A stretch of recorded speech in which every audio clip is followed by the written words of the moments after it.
from people? No. I'm gonna let you do that because I have been talking about this for years. I shared it with some council members. I've shared it with the city attorney, and it just goes nowhere. And I know that I have my own case, I think, that the city sued me and stuff, which is evidence in my case.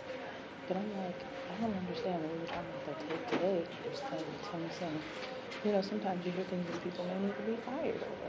And I'm like, you know, honestly, I think code enforcement is better.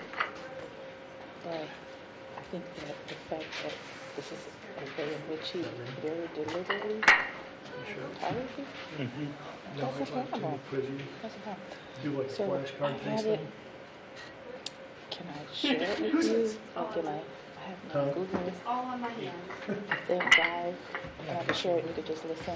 I also have a transcript of it. Okay. I'll email it so I'll do that. Okay, great. Because I'm like, I don't know what to do with this. But to me, Yeah, I listen to it, give it my thoughts. Sure.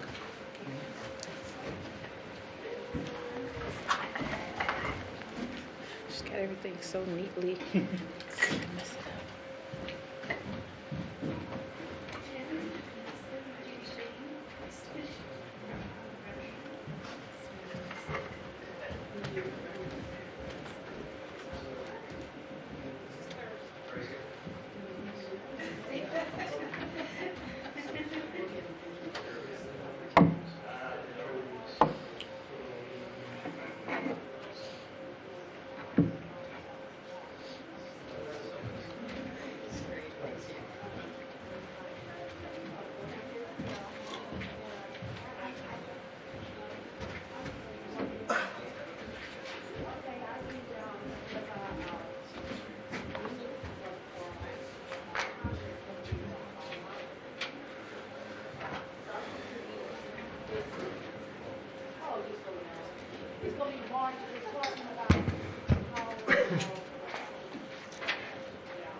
That was the one? You're too slow? Too quick?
Well, I'm going to be hanging out here for a few minutes. Good. Prima might be running late. As long as you can tell me when I screw up, you're welcome. Oh, you're in trouble, Bob. You're in big trouble. You know, over the past 35 years, I've learned that if you bluff with confidence, it gets you a long way. Right.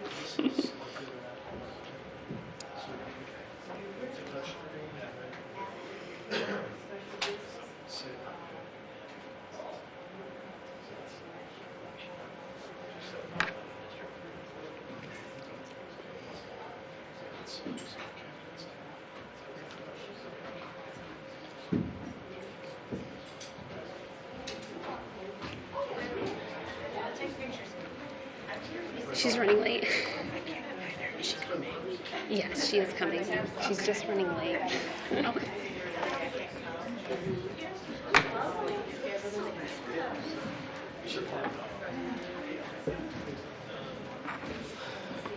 I can just.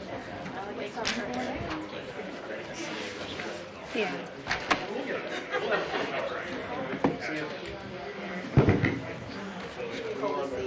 In honor. He's like, whatever. How far I gotta clean my neck?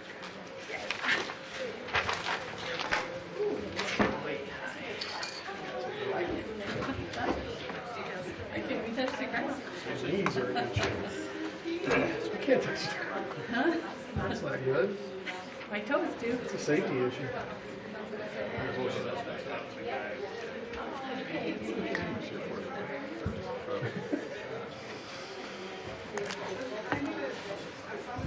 Wait till I see Jackie.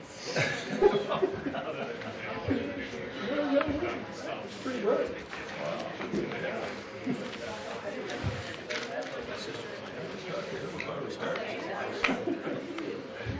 Oh, no. Can you get through? Can you do that? Going on a little bit of how nice it is to get all these young kids. She said that she kind of stumbled. Young at heart. Well, yeah, it's also nice to have. I think. Experience. Yeah. Age wisdom.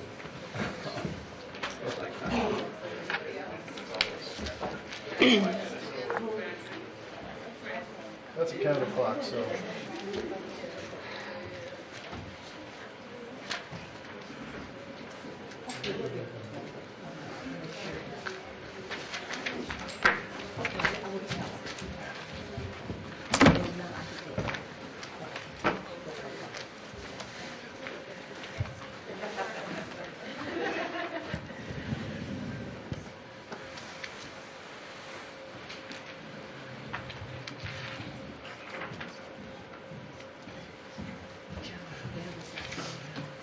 Well, have a drink.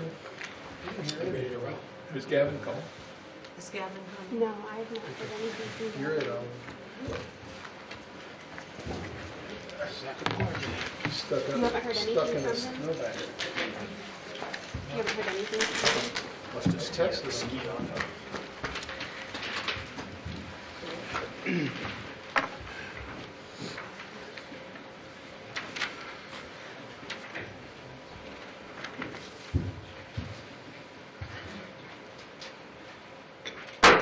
Good evening. The Monday, February 12th, 2018 Common Council meeting is now in session. Our invocation is by Judith Feen, Vice President of Mission at St. Mary's College. Would you please rise? Thank you. Thank you for coming.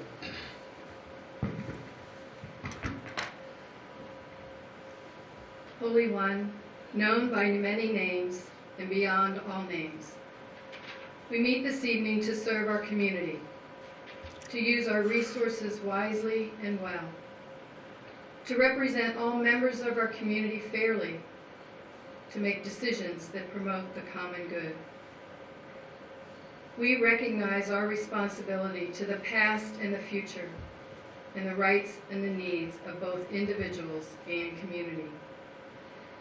May our efforts be blessed with insight, guided by understanding and wisdom, as we seek respect for all persons. May our personal faith give us strength to act honestly and well in all matters before us. We pray this in the name of all that we hold sacred and holy, all that we hold good and right and true. Thank you. Pledge allegiance to the flag of the United States of America and to the republic for which it stands, one nation, under God, indivisible, with liberty and justice for all. Thank you. You may be seated. If you would, please turn your cell phones to silent.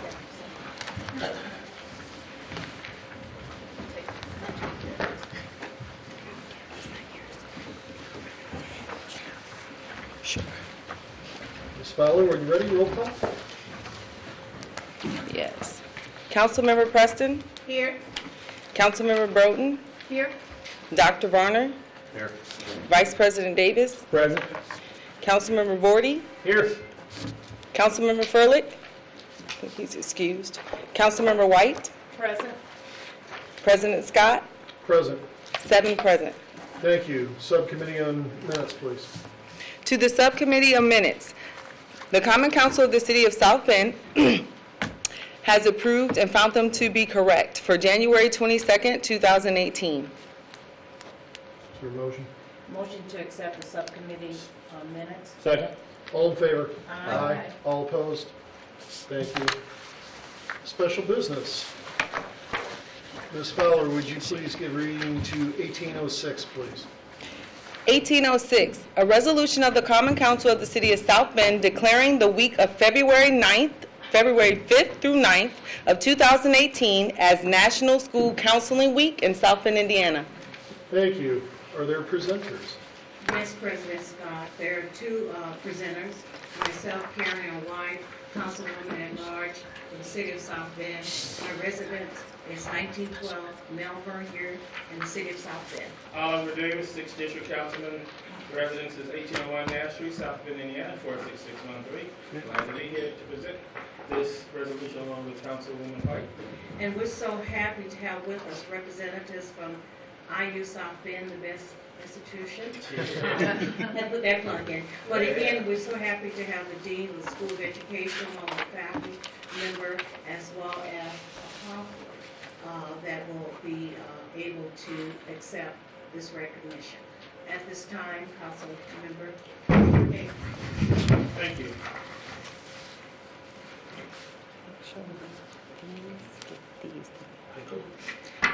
Bill number 18-06, resolution number 4699-18. Whereas the National School Counseling Week sponsored by the American School Counselor Association, ASCA, is celebrated from February 5 through 9, 2018, with this year's theme, School Counseling, helping students realize their potential to focus public attention on the unique contribution of school counselors within U.S. school systems, and whereas the National School Counseling Week highlights the tremendous impact school counselors can have in helping students achieve school success and plan for a career. School counselors are employed in public and private schools to help students reach their full potential.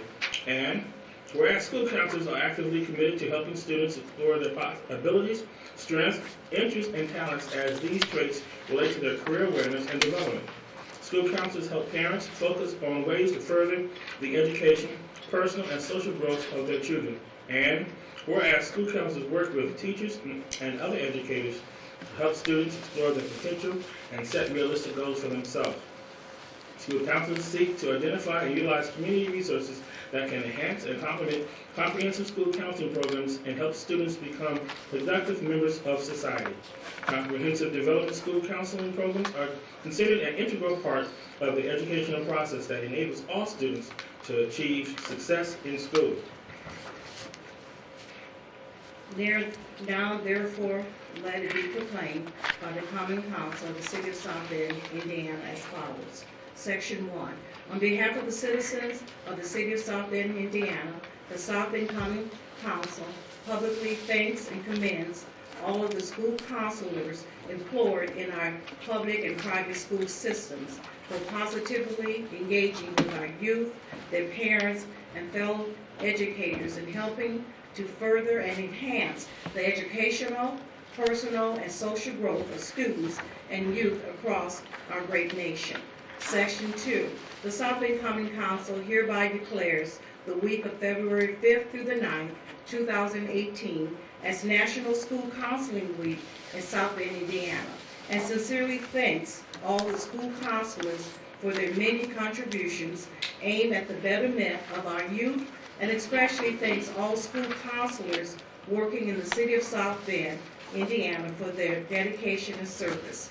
Section 3, this resolution shall be in full force and effect from and after its adoption by the South Bend Common Council and approved by the mayor of the city of South Bend. We ask for your support at this time. Thank you. Would anybody else would like to come and say a few words, please? Good evening, everyone. Good evening. My name is Dr. Yvonne Larrier. I'm an associate faculty, associate professor of counseling and human services. I'm also the chair of the counseling and human services department, where we prepare stellar counselors. Exhibit A. We prepare stellar counselors to go out into this world, into the Indiana South Bend area, to work with our students, our children in many, many facets and settings. They don't only work with children, they work with the parents, they work with teachers, anyone who needs help. And I don't know if you guys are familiar with some of the latest data on the statistics on mental health in the U.S. Just to give you a little glimpse of what is happening in our country, 1 in 5 children ages 13 to 18 have or will have a mental illness, a serious mental illness, such as depression, anxiety, bipolar disorder. We also know that 1 in 5 adults have a mental illness, serious mental illness. So if we were to look around the room, and we're not going to point fingers, but 1 in 5, there's at least, if there are 20 people here, there would be how many people with a mental illness, right? Some of it, 80% of that number, 80% will not get treatment. Will not get treatment because there is a treatment gap and also practitioner gaps. So we know that in the South Bend area, the South Bend schools do not have elementary school counselors. And it is incumbent on this city council to start looking into how we can further support our children, not only at the high school level, but starting from the elementary, even the pre-K. Because the behaviors that we see exhibited in the elementary, pre-K age groups, those end up continuing on. As the child grows, the behavior grows, the mental illness grows. And we see that resulting in homelessness. We see it in the juvenile justice system. We see it in the adult prisons. There's another statistic I want to read to you. 50% of all lifetime cases of mental illness begin by age 14, and 75 by age 24. In 10 years, the average delay between onset of symptoms and intervention is between 8 to 10 years. 37% of students with a mental health condition, age 14 and older, drop out of school, the highest dropout rate of any disability group, mental illness. 70% of youth in state and local juvenile justice systems have a mental illness. Mental illness is not just a school issue, it is a community issue.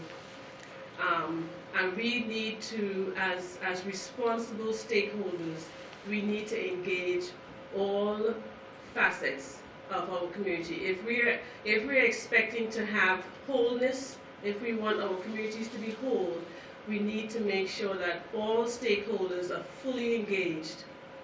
And whatever we need to do to make that happen, the Counseling and Human Services Department, the School of Education, the IU South Bend community is here as a resource to provide whatever collaborative efforts, any type of support that we can give based on our expertise. We are willing to do that because our communities are suffering. And we know, again, 1 in 5 children, 1 in 5 adults. And when we add to that the opioid crisis that we have in this great state of Indiana, I think it is incumbent upon us to do something and not sit back and expect somebody else to do it. So I thank you. Thank you. Anybody else want to say anything? I don't have facts and figures because... Excuse me, Exhibit A, would you please state your name and address? Oh, I'm sorry. I'm Exhibit B. I'm Hope Davis. I'm the interim dean of the School of Education at IU South Bend. And on behalf of the School of Education, I want to thank Dr. Laria and the council members for the work that they have done to bring this issue to the attention of the community, because there is a lot of work that needs to be done. And there are hundreds of children who benefit daily from the work of the counselors in our community, and so I'm just very appreciative of this opportunity. Thank you. Thank you. I'll gladly say a few things just because. Name and address, please, for the record. Exhibit A. My name is Lindsay London, and I'm a licensed mental health counselor that's practiced primarily in St. Joe County, but I grew up and I've lived in Elkhart County. But because of IU South Bend and the Counseling and Human Services program, have just felt connected to this community and have practiced here, like I said, and decided to go back with my experience in the community and seeing these statistics that Dr. Larrier spoke of, and decided the schools need people also who have a background in the community mental health part, and was able to be a part of her classes this semester and just continuing to learn all sorts of areas that our communities need people who understand what kind of impact mental health has in everything. Our schools, our churches, our community centers, our universities, everywhere, in our homes. We don't like to talk about it, like we said, we don't want to point out those 1 in 5, but there's plenty of us that suffer from those things, and if we bring it to the table, then it's not such a stigma. So thank you so much for letting us be here tonight. Thank you. We'll turn it back to council for comment. Start with Mr. Vorty.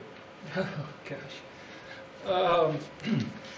I fully recognize the importance of what you're doing. I don't remember ever seeing a counselor. I don't know that we even had them way back when. And look at me.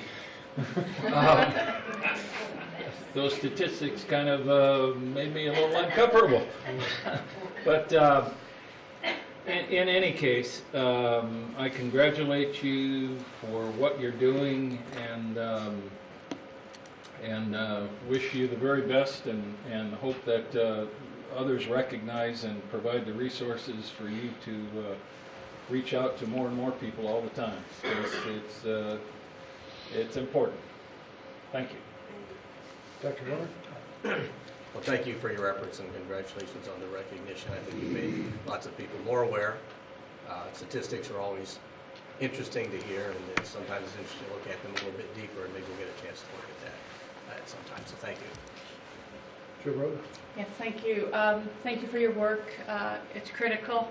I appreciate you coming here tonight to share this additional information and do what we can in our capacity, but also to raise this issue beyond these 4 walls as we go out in the community as leaders, because really it's incumbent of all of us to treat mental health issues just as we, treat physical issues. They're on the same par with me, and at every opportunity I try to communicate that, and as best as possible, we do have opportunities to lead if it's just our voice. or partnership or leveraging the work that you do. And always important, and with these resolutions, when we declare weeks to lift up issues, to celebrate the work that you do, I'd love to make a friendly amendment and make this a month-long issue, and to hold up your work and its critical need. So thank you very much. I just want to thank you all, the council folks who brought this, but also the counselors who are here for your work. So much of what you're talking about, really hits home with me as a special educator who my area is students with emotional disabilities. So it really hits home. It tells me that it's great. I really appreciate you bringing it to the floor, bringing it to this place. And I challenge you to do more and charge us with doing more, like you said. I think I heard you say that, by bringing us a proposal.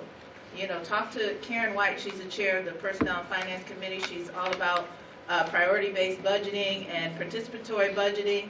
Put a proposal together. I mean, I think that this kind of thing really needs legs. It needs teeth. It needs something that, and so whatever we can do, you're the experts. You have to kind of give us something to work with, whether it's, dollars allocated for existing programs or new innovative programs or increasing the number of counselors, social workers that are available to our students in schools. You know what's needed because you're in the field, you're on, in there every day. Come to us and let us know. And so I'm asking you to do that soon. So we can begin looking at, we're going to hear from our mayor a little later about what our priorities are, where we are now as a city. And we know that we have to address issues of violence. And a lot of the violence that we see, a lot of that depression and those things are underlying it. Councilwoman White is in the Delta Sigma Theta Incorporated, really working a lot, along with other partners, on this synthetic marijuana issue. Our children are self-medicating because we have these issues of depression and mental illness. So it really, what you're talking about underlies so many of the issues that we have. It kind of goes deeper to the causes. And so I look forward to working with you on something very tangible that we can do as a council, as a community, to support our residents. Thank you. Very encouraging. Doctor, thank you, and your exhibits.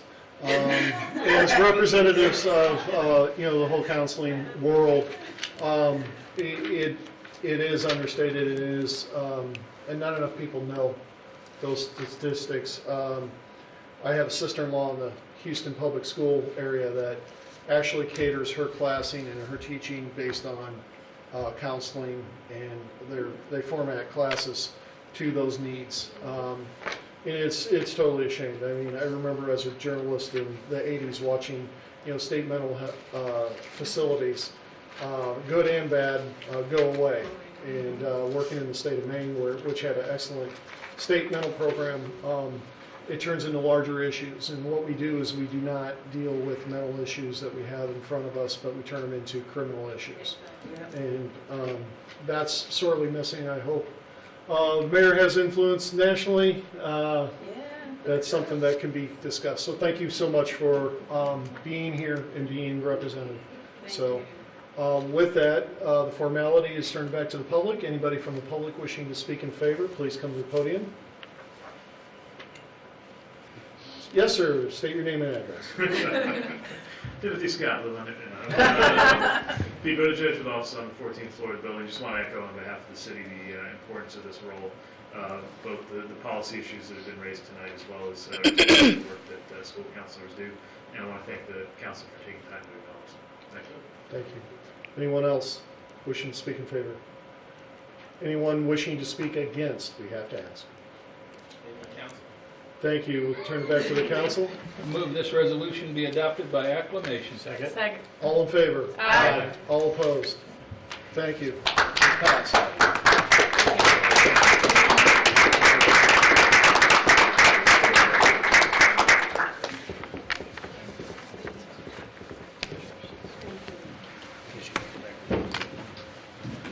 Thank you very much. Yes, thank you. Thank you so much.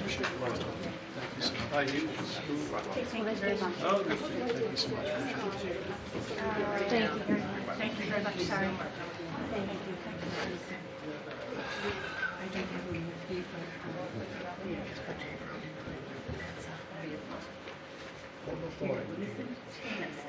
Network. So, that's right. Thank you. Thank you.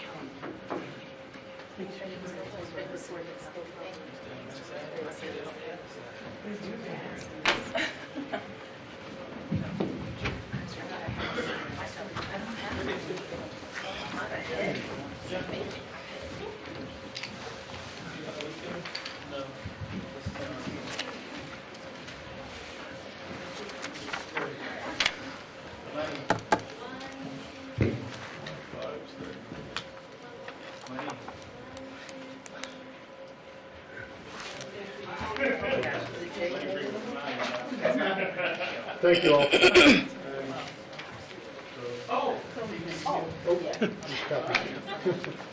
Souvenirs.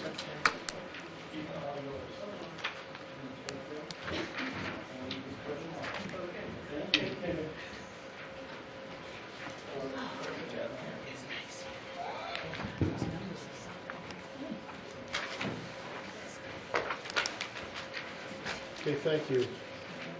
Next is the Mayor's Annual Address to the Common Council on Finances and the General Condition of the City pursuant to Code Section 2-3.1 of the South Bend Municipal Code.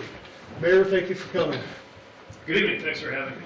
And appreciate the opportunity. As you said, this is pursuant to an annual requirement. There will be an update on the finances and general conditions of the city given to the council by the mayor. I also view this as an opportunity to frame some of the things we'll begin developing roughly 1 month from now when we have the State of the City address, and any feedback or questions from council members that either come live tonight or in the next month based on some of what you've seen here will help inform the address so that we can write it to really speak to the things that are considered important. I also just want to take a moment to acknowledge Councilman Randy Kelly, who announced that he's leaving the council, to express my appreciation, the city's appreciation for the work that he did. The work of the city council member is often thankless, sometimes unglamorous, always important, and we really appreciate that work. And of course, we'll be closely following the process to identify someone to step into his shoes, because we've got such great momentum going on as a city that we're going to continue, of course, to rely on the council to be as strong as possible. So, that being said, let me begin with just some high-level numbers to give you the economic context that we're working in right now. And there will be, as always, a bit of a focus on the financial and economic dimensions of where we stand in my commentary tonight. We have seen about 700 jobs connected to the economic development work that's been done since the beginning of 2017, with about $200 million in private investment going along with that. If you look at the overall number of jobs in our city, we're up about 7,000 since 2012. So we have just a radically different set of issues, problems, and opportunities than we did just a few short years ago when we had that double-digit employment. We saw it actually get below 4% at one point in the non-seasonally adjusted numbers in the spring. Now we're hovering around 4%. We also see labor force participation pretty strong, although there still are concerns about people who are left out of the workforce altogether. And we want to remember that those are not counted in the unemployment rates. Continue to see estimates from the Census Bureau saying that city population is up. Again, these are just estimates until the 2020 census. By the way, we're very closely following the process for the 2020 census, because as a city that's right around the 100,000 threshold, a lot depends for us on making sure that every person is counted, and we'll continue to be playing a pretty active role in calling for the Census Bureau to get the resources they need to do a good job when they come to do that head count in 2020.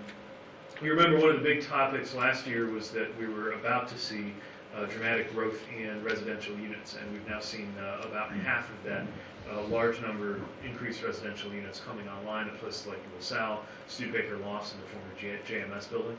We've got quite a few more in the pipeline. Of course, the former Chase Tower, Liberty Tower, across the street from us here, the Hibbard Building, Berlin Flats, so quite a lot still in process. And so far, indication that the market is absorbing those pretty quickly, especially the one-bedrooms. What we're hearing from developers, it's really those one-bedroom apartments that are flying off the shelves. And median income is up. This is a mixed story. Our per capita personal income is lower than most people might guess. Our poverty rate is high enough that I would qualify us as a low-income community. But we have seen that poverty rate decrease from 27.8% to 26.7%, so about 1.1 percentage points. It's actually a pretty big deal. That means that about 1,000 people have moved out of at least the federal technical classification of poverty, and it gives us, I think, something to build on in the years ahead. As you know, placemaking has been one of the key focus areas for 2017, and that will continue going into 2018 with a major investment in our parks, trails, and sidewalks. Largely thanks to the parks bond that the council authorized, which, as I'll elaborate in a moment, is going to impact literally every neighborhood in the city of South Bend. We've also worked to make sure that we are an employer of choice and to make sure that we are setting an example for employers in the area. And so with the support of the council, we were able not only to lift the lowest wage of city employees to $10.10 an hour, but as of January 1st this year, established a parental leave policy as well, which was funded in the budget. I have an update on that from as of February 7th. 12 employees already have had a chance to take advantage of the parental leave program and been approved for time off sometime in the coming year. So we're really excited for them. The Homelessness Working Group, which convened last year, has seen the visibility of its work increase and just had an opportunity to visit the Fuse Center, that Housing First facility, which is working with some of the most challenging cases in the city. But already met people there who had been in the under the viaduct or otherwise sleeping outside, who are now indoors and that much closer to getting some of the resources that they need. We also have taken steps in terms of at least being able to measure our progress on diversity and inclusion, improving our recruitment strategies and improving our ability to keep track in a much more nuanced and sophisticated way than the EEO format, which is all we've had really to work off in the past, as well as just evaluating our diversity purchasing. Our diversity purchasing is not high. It's below 2%. And so we need to be very honest as a community about the fact that we are building off a base when it comes to the extent to which the businesses that we work with as a city reflect the community that we live in. But we have better tools than ever to actually watch that number, see what's going on, and reach out to give more people a chance to compete for city business. Again, in dollar terms, the biggest new thing going on is the MySB Parks and Trails Initiative. The bulk of that is going to go into the ground in the next 3 years. And so in this coming construction season, you'll see a lot of that happening. The flagship projects like the Charles Black Center should be completed by the end of this summer. And as you can see, there's a concentration on the area around the river, but really everywhere in the east, south, and certainly the west and northwest sides of the city are seeing a number of improvements that are either underway or coming up. And a reminder that this is really a creative funding stack put together by the Venues, Parks, and Arts team that relied on outside funds, including regional cities, the Kagan contribution, support from Notre Dame, fundraising, federal dollars, and other grants, on top of the TIP commitment that the council has authorized and the Parks bond. I led with the economic good news. I want to mention also with help from our diversity and inclusion team, we've been able to really zero in on some of the drivers of inequity in our city. And in particular, I want to draw our attention to this liquid asset poverty. So there's a lot of attention on income equality or inequality, but one of the things we've learned is that even where an income gap starts to close, an asset gap, in other words, the net worth of a household, the net savings of a household, are where some of the biggest gaps exist. Liquid asset poverty is a measure that's defined as basically not being able to cover 3 months' expenses. If you had a sudden shock, a job loss, a medical emergency, would you be able, with the savings that you have, to cover 3 months? And what we found is that African American households, about 2/3, are at that level of liquid asset poverty. And that every level in South Bend, every community in South Bend faces this at a pretty high level. So what are we doing about it? We have a new senior level position in the Department of Community Investment. for empowerment and engagement. That's Alkina Aldridge, who's no stranger to this chamber. Not to a great start, having convened a gathering with the Chicago Federal Reserve at the NNN, where we helped to dig into some of their research on the issue and apply it to our area.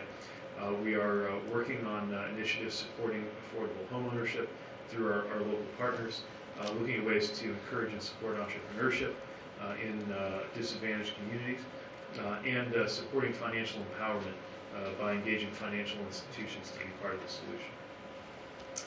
Shifting now, I just want to follow up on a piece of good news that came from the state. We have been advocating for years for more state funding to go into roads. I'll give you a sense for what that means on the bottom line. Last year, we were able to pave about 31 travel miles, 31 lane miles in the city. That's it's really been closer to 20 in the past, so we're enthused about what we've been able to do. What you're seeing here also reflects a bit of good luck that I'm afraid has just run out, which is that we budget on the assumption that we'll have a pretty harsh winter.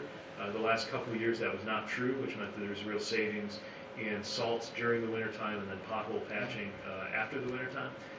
It's reasonable to expect that's not going to hold this year, so we'll be evening back out there, and that will hit the bottom line. But we're hoping that we will have resources to do more than we've been able to do in the past with paving. There's an additional $100,000 in paving material for the city crews, another $600,000 for outsourced paving in the 2018 budget, and that means 40% more, so roughly 8 more lane miles than our baseline.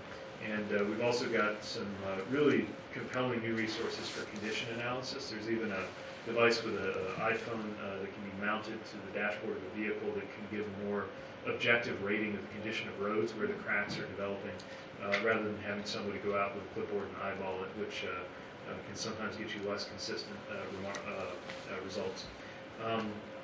We're also looking at a major increase in road drainage funding to cover some issues that we've discovered. So that'll be up from $50,000 last year to $450,000 this year. The Light Up South Bend initiative, led by council members, has now touched just about every quadrant of the city. There was a bit of a slowdown because of AEP's inability to do some of the installations. We understand that has to do with some resources being pulled for hurricane recovery and relief, but we'll be partnering with them to make sure that we can clear that backlog as much as possible for the 2017 plans, as well as looking forward. Our crews are also increasingly replacing city lights with LED lamps. It's a big savings in terms of the power that it uses, and you can expect to see more of those in the coming years. TIF expenditure is just an overview of the overall levels that have been going in. The River West area continues to be our largest for TIF resources. River East saw $10 million, and the South Side about $4.5 million. I do want to emphasize that more than half of TIF dollars are going into public infrastructure. So we're talking about things that benefit a neighborhood or the community as a whole, like roads or corridor improvements, streetscapes, public facilities, or planning for the future. And about 40%, the balance of that, is going into more of the project-specific initiatives that tend to command headlines. And again, just want to give a sense of how this really has touched every part of the city. If you look, I know it's a little bit tiny to try to look at, but you just go down the list and you'll see truly every part of the city has experienced some kind of benefit, at least within the TIF areas where we're able to deploy those funds. Again, the River West here, River East, and then that South Side development area. I always consider this a good time of year to review what our city workforce is doing. The vast majority are in public safety or public works. Parks and Rec, I don't want this to be misleading, there's obviously a much bigger number of seasonal employees in the Parks and Rec department, but in terms of full-time staff, it's just under 100. Then you have general government, which include everything from legal and human rights to city clerk and the mayor's office, community investment, and then, I'm sorry, mayor and city clerk are under other. That's right, we're in the other category there, as are the council, I believe. The overall trend, certainly not one of an increase. If you roll back to 2012, we were at 1,133 full-time employees. Now we're at 1,115, and that's budgeted. Just with the ordinary churn of employees, we're almost always going to be below the budgeted number. So you'll actually see it a little closer to the 2017 numbers. Some of the things that have changed. By the year's end, we were down some employees from retirements and departures, but also So we're down 6, but up 9. From new positions, you remember we brought on historic preservation, that's 2 personnel, 1 in admin, finance, 2 in public safety, building inspector, innovation, public works, and code enforcement accounted for the other 3. This will leap up if we proceed as planned with Century Center employees being realigned. So I just want to emphasize, again, it's largely a change on paper. This is city supported, but it'll reflect our headcount when they are transferred back to being city employees rather than contract personnel, if that's the direction that the council authorizes. I want to zero in for a moment on healthcare. For any employer, this is one of the biggest and fastest growing sources of cost. And again, we've budgeted very conservatively, just based on what you would normally do with the projections for an $18 million total healthcare bill for city employees in 2018. That being said, we now have enough time under our belt with the near-site health clinic for city employees that we can certainly regard it as a success. Health insurance costs overall in the last 15 years have gone up by 56%, and yet healthcare costs, even when you factor in the cost of running the clinic, we're actually down 7% in 2017 over the prior year. So benchmark, you would expect just in general in the market about a 12% year-on-year increase. I'm not saying that we're going to see decreases every year, but we're certainly bucking that trend, which is great news, and so we'll continue to watch very closely. The other side of the coin is that just nationally, healthcare costs continue to be on the rise.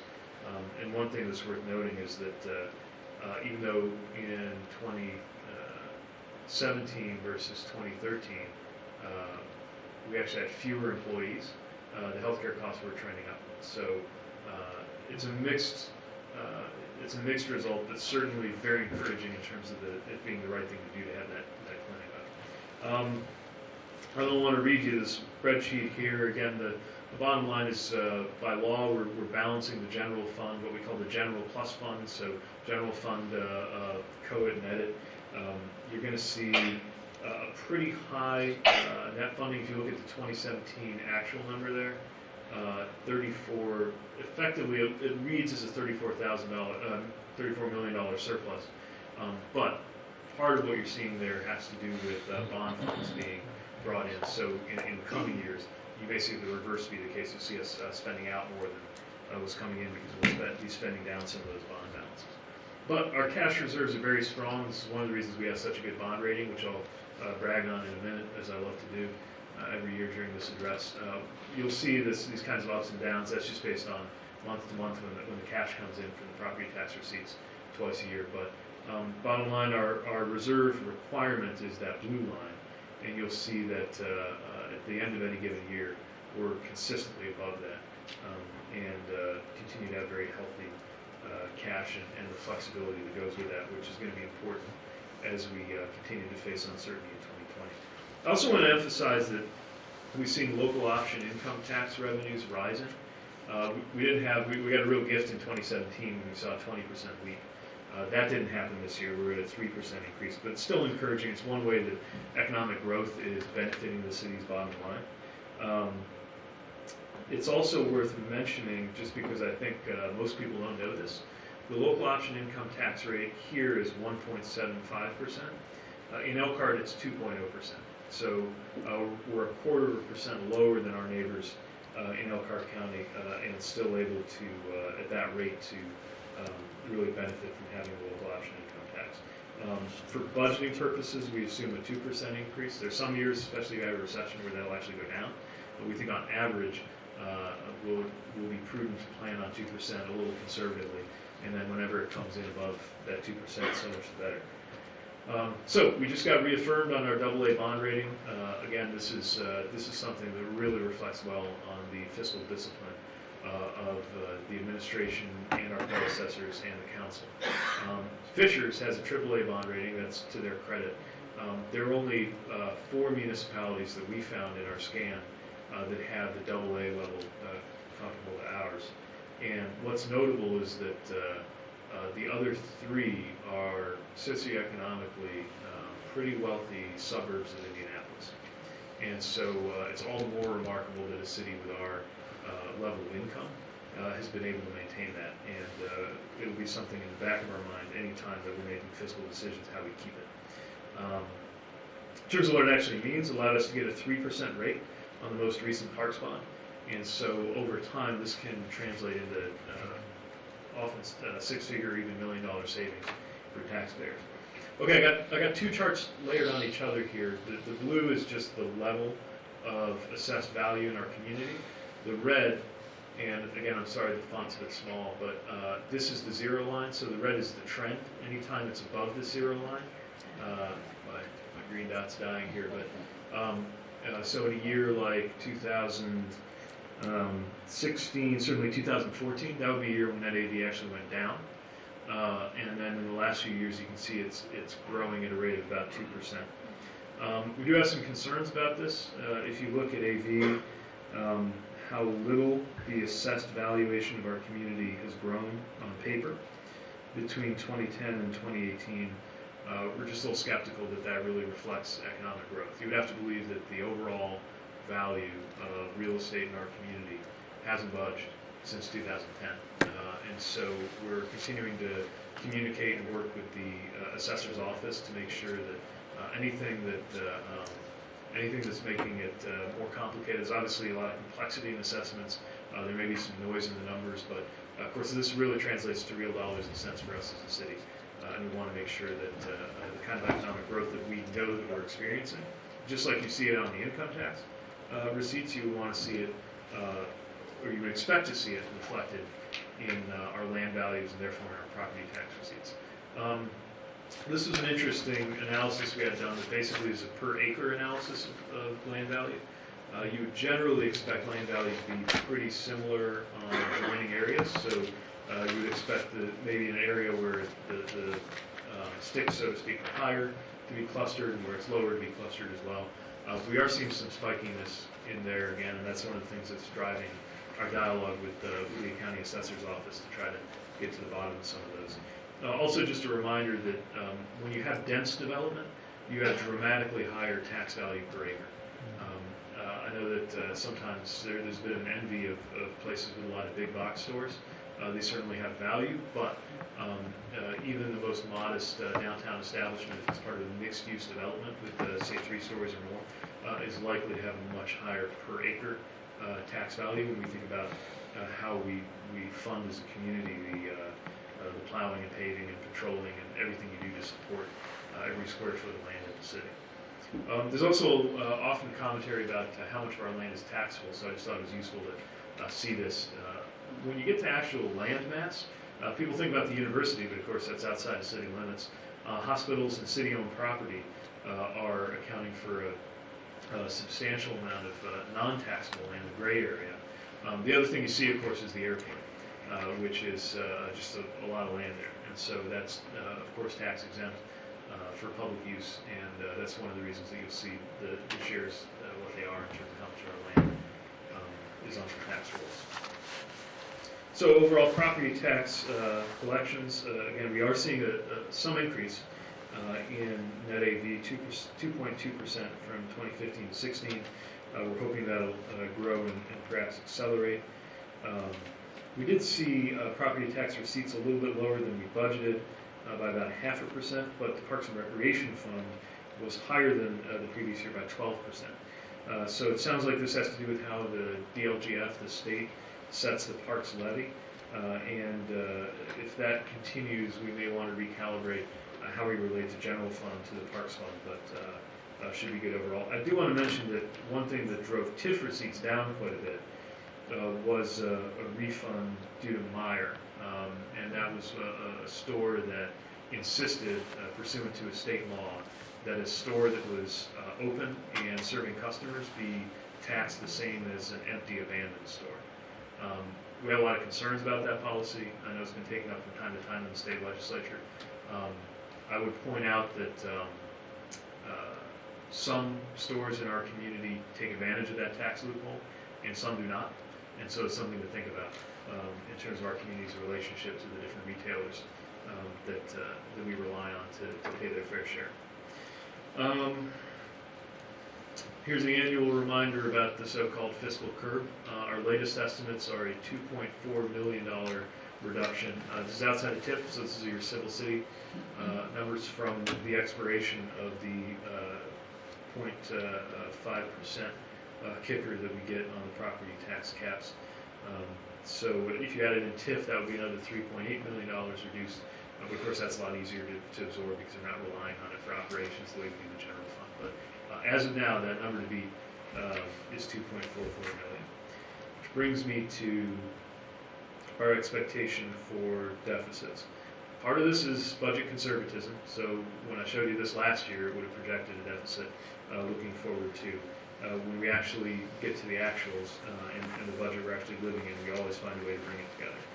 But in a business as usual scenario where you're dealing with increased healthcare costs, increased pressure on finances, more costs for streets, curbs, and sidewalks, because even though we're grateful for the gas tax adjustments, it's not actually enough to get us fully caught up on streets and sidewalks, as well as a possible drain on some of the funds we use for EMS operations, because that's based on Medicaid reimbursements, and Medicaid is obviously not quite as secure going forward as we might have wanted to assume. The result is that if nothing changed, we'd be at a $10 million deficit in 2021. So how do we make sure that we're not just doing business as usual? Do my best not to read this to you, but here are some of the main measures that are underway already in the 2018 budget to stay ahead of this fiscal curve. And in dialogue with the council leading to the October vote on the 2019 budget, we'll need to double down on these and identify them. First, we talked about healthcare. So anything we can do to make sure that escalating healthcare costs don't harm our bottom line. Second, working on PSAP. So I have a lot more confidence than I had 6 months ago in the trajectory of the PSAP, but still something we've got to watch very closely to make sure that the costs don't run away. I know this has been a concern for council members as well. But we're starting to see a much more consistent flow of information, including financial information, on the 911 center, and we think it's clearer now how we're going to get that into a pattern where it's not going to become terribly, you're not going to see a terrible acceleration of costs. Third, I've harped on it a little bit already, but just making sure that we're in good shape with assessed valuations. Not so much making sure that they systematically go higher, just making sure that we have the right level of accuracy, knowing that if somebody is overtaxed, they're likely to appeal, and if somebody's undertaxed, they're likely to keep that for themselves. Fourth, I want to mention that we're integrating our purchasing department. So right now there's about 100 people in the city who have some kind of purchasing authority. And one of the first things any business looks at when they're trying to make sure that they're maximizing their dollars is that we have as integrated as possible view on purchasing, so that whenever you can get a volume discount, you take advantage. Whenever we learn that the city's getting a better deal from a certain vendor, we take advantage. And so currently in the process of getting to where we'll have, by the end of this year, we hope about 20, 25 dedicated agents. We actually think we can get the number below that, but that's a good target for the end of the year, and we think it'll yield savings. Similarly, when it comes to facilities, we really want to move in the direction, I can't promise we'll have this all worked out by the end of the year, but we really want to move in a direction where the maintenance of city-owned buildings has a common view, a common asset management, again, the way a lot of enterprises would work, so that you can consolidate contracts, you can save time and money. If one area has peak and another has a trough in terms of the demands on it, you can reallocate resources, and we think there'll be savings there, so that we can eventually truly have an integrated buildings management. And so we'll spend 2018 continuing to deliver on the key initiatives that were authorized in the budget for this year: inclusive economic growth, placemaking, as you see with our parks and trails investments, supporting neighborhoods, making sure they're safe, walkable, and livable. There is this outstanding question of the quiet zones, and we're working to get a price tag assigned to that. It won't be trivial, but there's certainly a lot of interest in making sure that if one part of the city is able to enjoy some peace and quiet when they live near trains, that other sides of the city get the same. Safety, which I think will get even more attention this year as we try to respond to the impact of a nationwide uptick in violent crime, while deploying some of the new tactics we have, like the street outreach workers that are already working to break cycles of violence in our neighborhoods. making sure we make good on our commitment to diversity and inclusion, addressing the issue of lead, making sure we go into the spring and summer with more solutions than we had before for homelessness, supporting early childhood education, and expanding access to treatment on substance use and overdose issues. Everything I just went through will be posted by tomorrow online, and of course we're always available at any time to answer any questions that the public council members may have, but also happy, I don't know if you want to just take questions down in writing or if we should do some right now. We do a couple, like 2 efficient questions per council member, starting with Ms. Preston. I just want to thank you. I'm seeing so much here in these key initiatives and priorities that I think council members and the community has been asking for over the last few years, and I really think you're listening and acting, not just listening. So thank you for that. No questions. Thank you. Joe Broden. I exceeded my questions last time.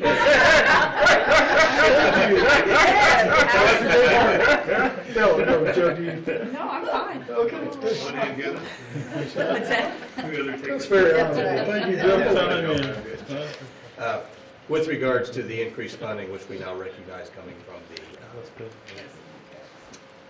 local road and street funds, the increase in the gasoline tax, as we look at areas and percentages of paving that we did in the past, I think this extra couple $1 million that's going to amount to should get a substantial portion committed to neighborhoods, as opposed to more of the thoroughfares, which seem to consistently get the bulk of the attention.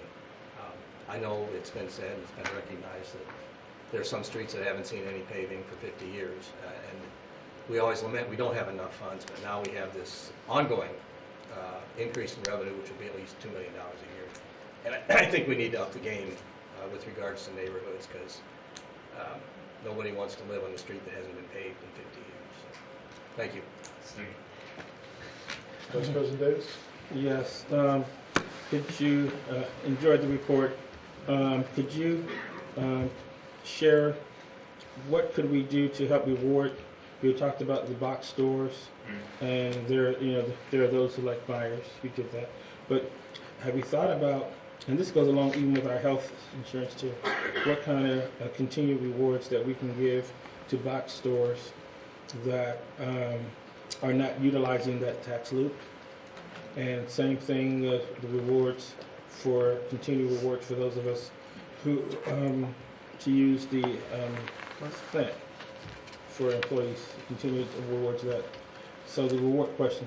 Second thing is the infrastructure budget came out today from the federal government, and it's calling upon a lot more funds from state and local issues. How do you think that's going to potentially impact us here?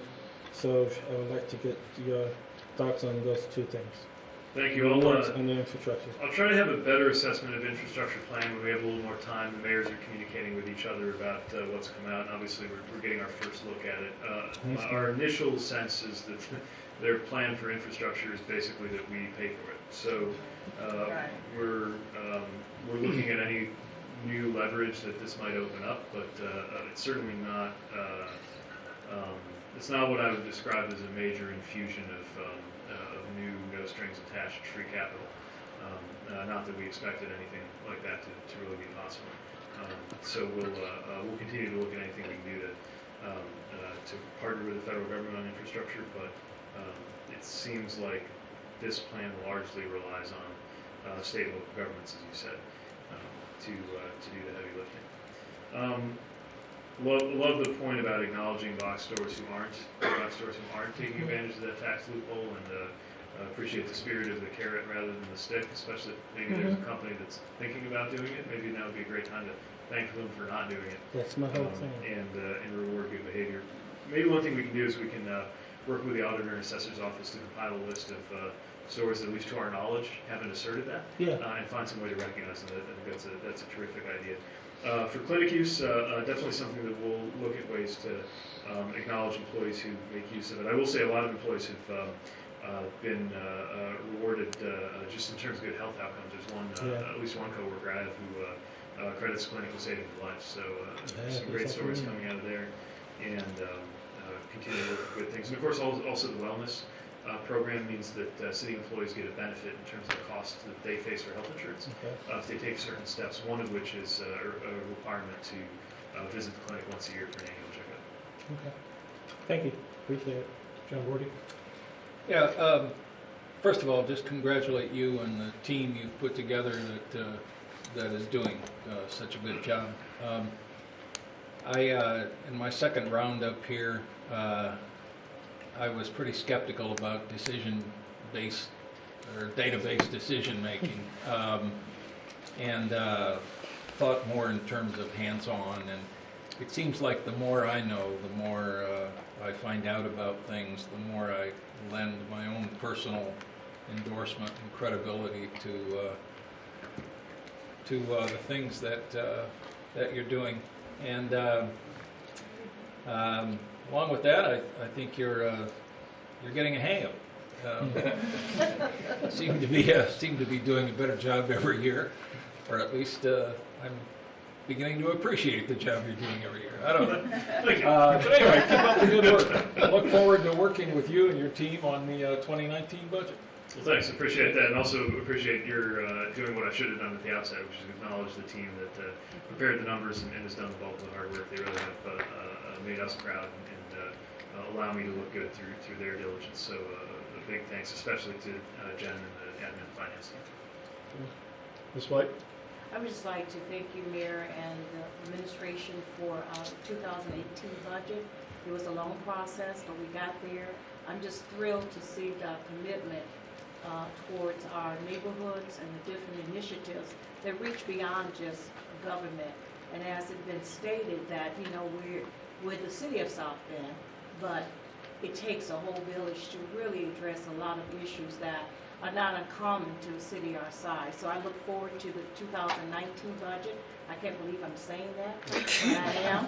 And really look forward to ensuring that we continue down the path to address our neighborhoods and to ensure that the services and the needs that they have, that we can do the very best that we can with the resources that we can, and to really sit down with various individuals and neighborhood associations to make sure that we're hearing their needs and that we can do the very best. I would encourage you in the administration to really share the 2018 budget in terms of those initiatives that really impacts. I'm not saying the other work that we do is important, but I think that when you talk to our citizens, they're looking at those basic services, you know, Light of South Bend, curbs and sidewalks, and all the initiatives that are coming out of community investment.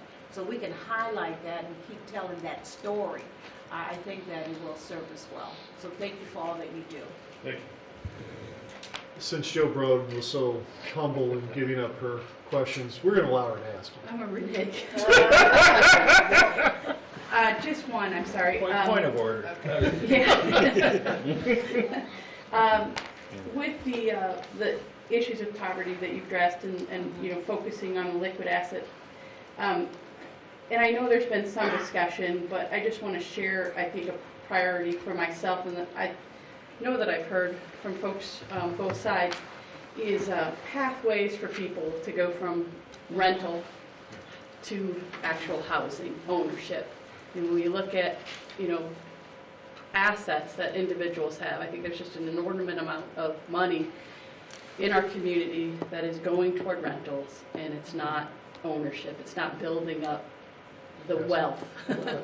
So it's just a high percentage. So I think if we can, you know, make sure we're keeping that in the conversations for 2019, how to move people toward that home ownership, that American dream, that brings them stability, you know, and contributes to, you know, the neighborhood in terms of, you know, just on so many levels, participation, you know, the house itself, and just the quality of life. So. Thanks. Yeah, great point. It's something that you know, community investments are responding to. You know, the very clear guidance from council to focus on that. So look for more there going forward on how we can support people building those assets, especially because we live in an economy just in our region where it's often much more expensive to rent a property than it would be to finance the ownership of the same property. if people can get access to financing. Right. So that's a big part of the what we have to crack is how we can get more people that access to the ability to finance homes. Thank you. Thank you. Mayor, just a couple quick points. Same thing that Ms. Brogan was talking about, the LAP, that's very interesting to me. And that asset base, I'm glad we're actually looking at that. That's going beyond what we've all discussed about looking into the neighborhoods and that data-driven. The interesting thing about that, and we'll be talking to you soon, I know Karen White and I, Community Investment, have had conversations about not only that, but going back to the vacant abandoned task force that we sat on, of how do we keep people from sliding, where those assets, they don't lose those assets, where we look at repair, we look at different things. And I think with Dr. Mueller, we've started that conversation. We'll have more details towards that. So that is truly very interesting that you guys are looking at that data. I like your initiatives and your goals at the very end. I looked at those. There's 10 there. There's 9 council members, and I think each one has touched council members. I'll take credit for 2. I'll sign up for 2. That's LEAD initiative, which affects the 1st district and the 2nd district, and also the quiet zones. I know Oliver Davis interested in homeless. There's infrastructure issues where Dr. Varner, in neighborhoods where Karen White and so many other council members. So I'm challenging council members too to be involved with the city as a working partner on some of those things that truly come forth, because we know we're out there meeting with individuals to help maybe drive some of those messages home, and work on some of those things. So much more to come. Thank you for coming. Thank you for your administration as well. Thank you. So, all right. Thank you, sir.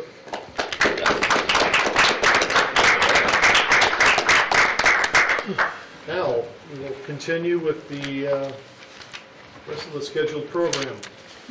Right now, I'd like to entertain a motion to suspend the rules to allow 3 readings at tonight for 1811 and 11:18 and 12:18.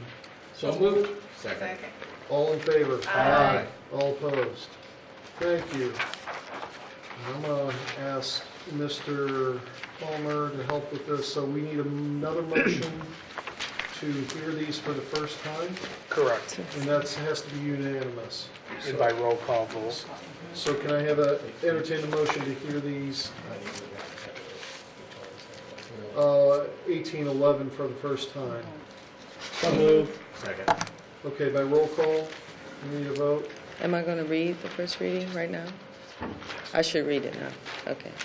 11:18, first reading on an ordinance of the Common Council of the City of South Bend, Indiana, amending... Hang on, Kareem. Do we hear the motion first? We hear the motion before, yeah. Before the reading. Okay, so the motion has been to allow for the first reading. Mm-hmm. And we need a roll call vote on that. Councilmember Preston? Here, aye, yes. Got it. Councilmember Broden? Aye. Councilmember Varner? Aye. Vice President Davis? Aye. Councilmember Vorty? Aye. Councilmember White? Aye. President Scott? Aye. 7 ayes. Thank you. Now we have first reading. 11-18, first reading on an ordinance of the Common Council of the City of South Bend, Indiana, amending ordinance number 10499-17 and ordinance number 100529-17 relating to the appropriations of tax rates for the year beginning January 1st, 2018 and ending December 31st, 2018 to correct a scrivener's error. So a motion to hear this second reading in the committee of the whole. Yes. So moved. Second. Do we need roll call? No. All right. All in favor? Aye. All opposed? Thank you. Now do I entertain a motion to hear first reading on 12:18? So moved. Second. Ms. Fowler, roll call, please. Councilmember Broden? Aye. Councilmember Varner? Aye. Vice President Davis? Aye. Councilmember Vorty? Aye. Councilmember White? Aye. Councilmember Preston? Aye. President Scott? Aye. 7 ayes. Thank you. Ms. Fowler, would you read 12:18? 12:18, first reading on an ordinance of the Common Council of the City of South Bend, Indiana, amending Chapter 2, Article 14 of the South Bend Municipal Code to establish a new fund, Park Bond Debt Service Fund, number 312. Is there a motion to hear this in committee of the whole? So moved. Second. All in favor? Aye. Those opposed? Thank you. Point of order. Do we need any motion to hear a third reading at the third reading time? No, we just send it to, all right. Okay. Sends it to the council. Don't we need a motion, though, for purposes of public hearing to combine both of those? When we get to committee. When we get to We'll it. do that with the committee as a whole. We're to the committee part, so we're good. All right. All right. Okay, moving on. Report from city offices. I think we just had a big one from the mayor. So Susanna Fritzberger is here representing the city. Thank you for coming. Entertain a motion to rise to committee of the whole. So moved. Second. All in favor? Aye. All opposed? Turn it over to Vice President Davis to run committee of the whole. Committee of the Whole is now in session. Committee of the Whole is a time when we take the time to discuss and review and to vote on the bills that we heard earlier in committee this afternoon. We will hear a discussion from the presenter, and then we will ask for our comments, and then we will then hear a public hearing. You'll be able to stand and speak in favor or against each of these bills. At this time, we'd like for our clerk to read our first one, which will be Bill number 8917, which we need to have a substitute. 8917, public hearing on an ordinance of the Common Council of the City of South Bend, Indiana, amending Chapter 21 of the South Bend Municipal Code, Article 3, Commercial Mixed-Use Districts to revise permitted uses and development standards. Motion to accept the substitute version. So moved. All in favor, say aye. Aye. All opposed? It is carried. Now, we will have our presenter. Before we have that, we have a committee report. That is me. We bring this to you with a favorable recommendation from the Zoning and Annexation Committee, which met earlier today. Now, Ms. Angela Smith. Good evening, Angela Smith from the Area Planning Commission. Office is located on the 11th floor of this building. Before you is a text amendment to repeal and replace the MU mixed-use zoning district in the zoning ordinance. There were several changes that were made, and due to the length of changes and the amount, we decided it was easier to repeal and replace the chapter than develop a long ordinance to replace this. In general, what this ordinance is looking to do is realign the mixed-use district with the goals and intents of South Bend. When the zoning ordinance was adopted in 2004, this was pretty much modeled after an Indianapolis ordinance that was in place at the time. Over the last 13, 14 years, we've discovered that in many ways this district has not worked in the South Bend area. There's been a large number of variances from everything from setback to parking, which we addressed earlier this year, for legal non-conforming buildings, just to continue to operate the way they are. So the Department of Community Investment worked together with the building department and others to draft an ordinance that looks at what would be an appropriate alignment of a pedestrian-oriented district. You have a chart that was distributed that gives the full outline of all the changes. I won't go through all those now. I'd be happy to answer any questions on them, but I will let you know this came from the Plan Commission with a favorable recommendation updating the MU mixed-use district to better reflect the intent and application of the pedestrian-oriented district within the urban context will simplify development and strengthen the mixed-use neighborhood centers. Mr. DeVita is here to help present some of those changes and give more insight into the changes. Thank you. Let's hear Mr. DeVita, and then we'll ask questions afterwards if necessary. Good evening, Michael DeVita with the Department of Community Investment, offices on the 14th floor of this building. So here is a series of changes are proposed to the existing MU district to promote walkable mixed-use development in neighborhood centers through a more straightforward code. The distribution of MU zones is shown on the screen, so they tend to be along the city's major corridors and on the fringe of downtown. As with the other text amendments recently approved, these changes will reduce provisions that hold back investment, will decrease the number of rezoning, special exception, and variance requests that must be made but tend to always get approved. So the proposed amendments will allow property owners to more fully utilize their properties by revising setbacks, will reduce the number of legal non-conforming properties, and will clarify a few ambiguous provisions found within the existing code. These ordinance changes would allow buildings to be built in a manner more consistent with traditional design, to better blend with the existing neighborhood, to produce better design outcomes in urban contexts, and add to the vibrancy of business districts. I then would ask for your adoption of this text amendment, and as Angela mentioned, we've covered this several times before, and the summary has been provided, but we'd be happy to take any questions you might have on specific provisions. Thank you. Any questions for Mr. DeVito and Ms. Smith at this time? Seeing on this side? Just a comment of thanks versus a question. Missed saying that in the committee, but your office, planners, and the Area Plan Commission staff have done a lot of work on this, and I want to be remiss at saying and just commending you for the hard work in drafting it from both departments. So thank you very much. Thank you. Councilman Vorty. Yeah, one quick question. There was at least one reason we continued this was that there was a concern, whether it was legitimate or not, that some developers might have a problem with this. Have you heard from anyone, potential investor, developer, who thinks that this is not a good thing? Maybe Angela won't add to it, but from what I've seen, just general, at least from what we've talked to, enthusiasm about it in the big picture makes development easier, but still consistent with what we've seen. Yeah, good. That was one of the purposes of it. Yeah. I was just going to say, in my interaction with developers, I've spoken with 3 different developers and shared these revisions that are coming.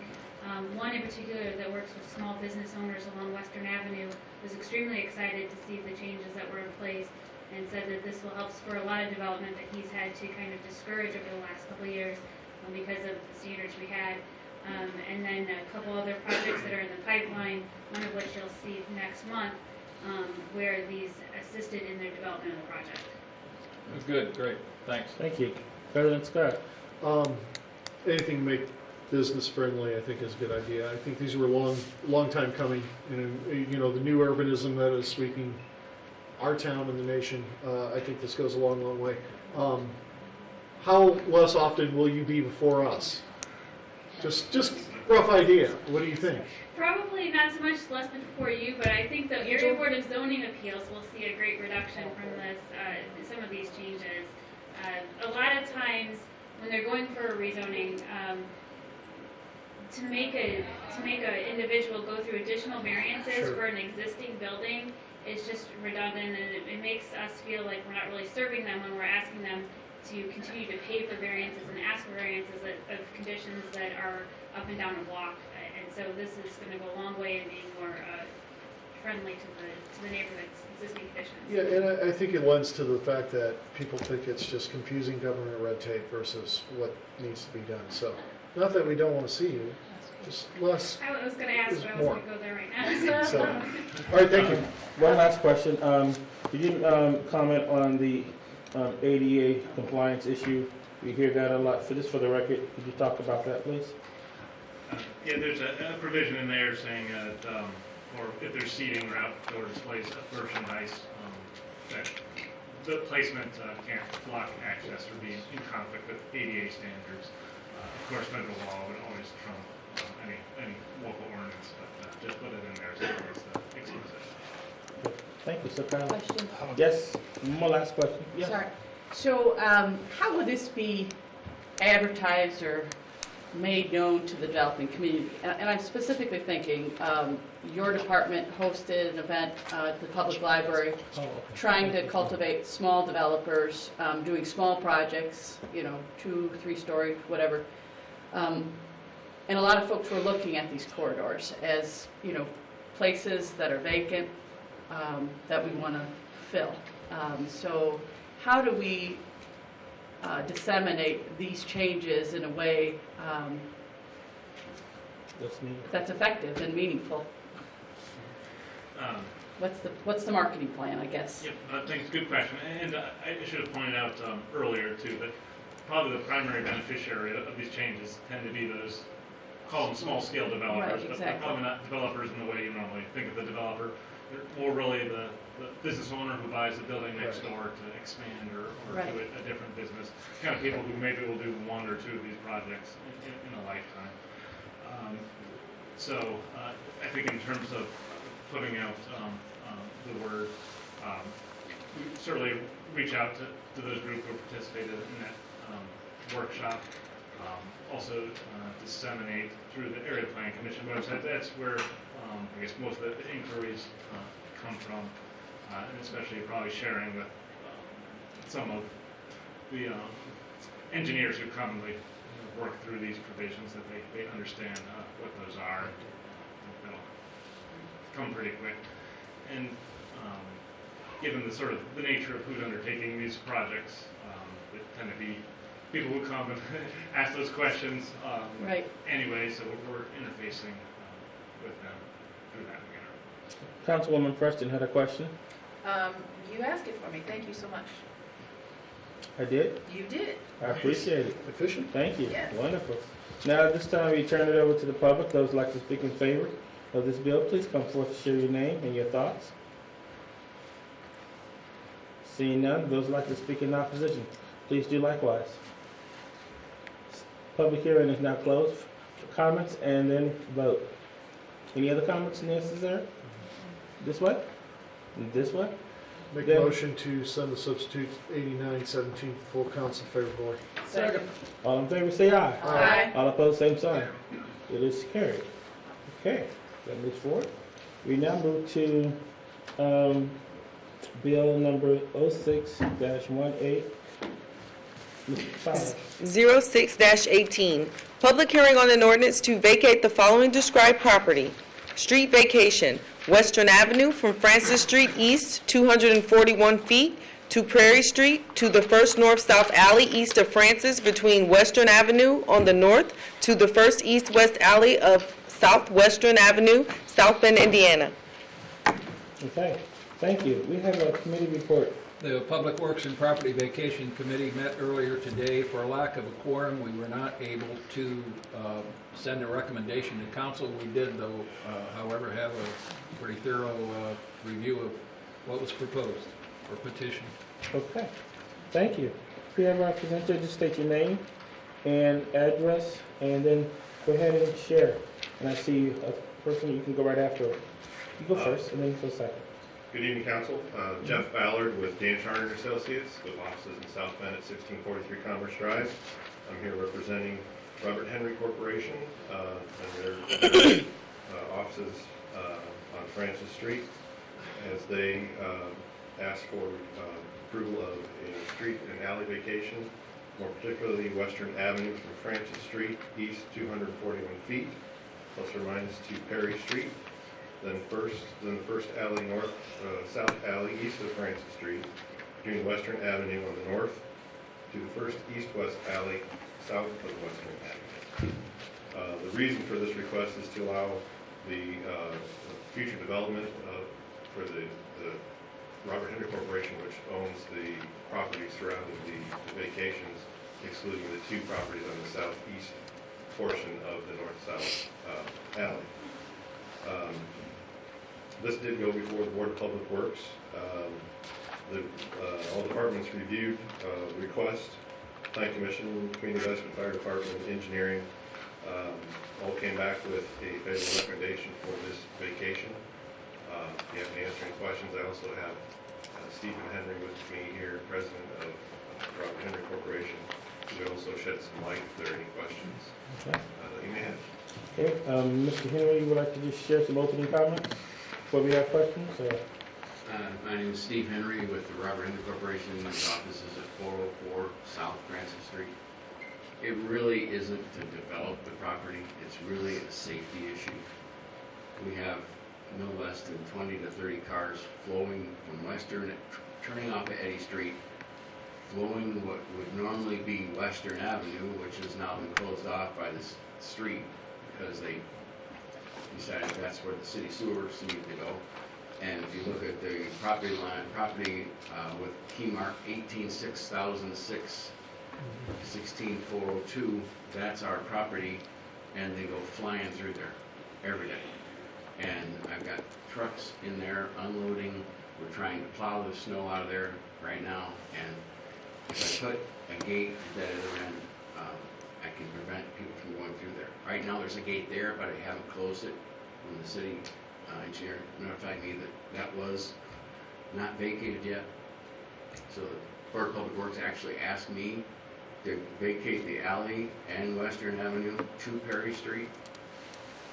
It's the safest thing to do. And the properties on Perry Street that back up to that alley, we've given them an easement, a continuous easement, and we've already recorded it, and they have a copy of it. So if they sell their property, they can know that that property is there. Really, there's only one lot there that has a garage. The other lots don't have a garage, but that doesn't mean that somebody someday couldn't do it. People coming down Perry Street wanting to access themselves to Francis Street have the ability to go through other alleys that wasn't curbed off or blocked off when the city did their sewer work that was there. It's really just a safety issue. It allows me to take a few more fences down and make things a little more accessible for ourselves, but it's really a safety issue. Okay, thank you.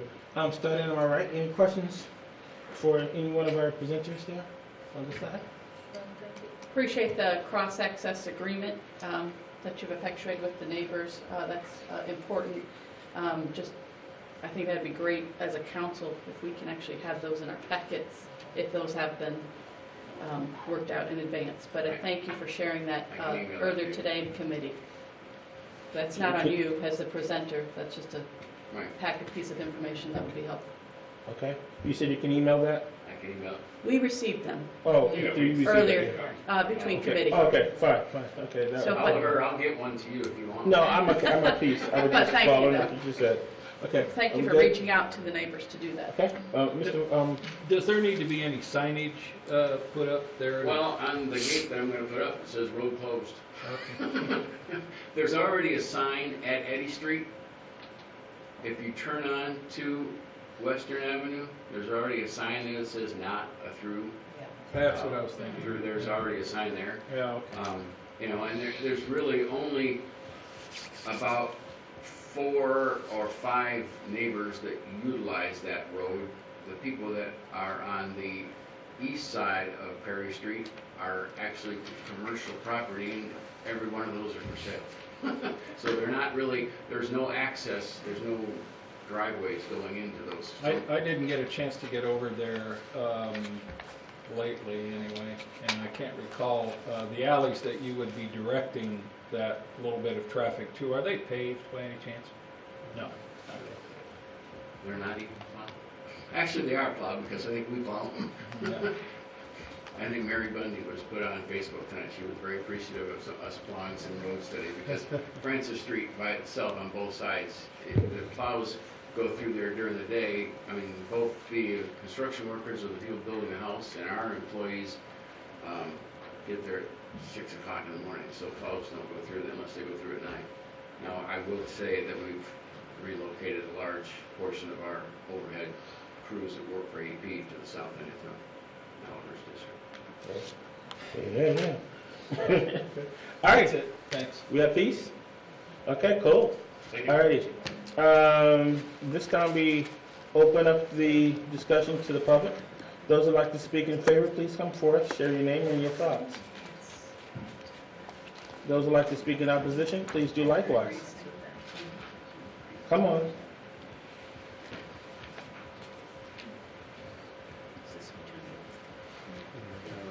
Good evening.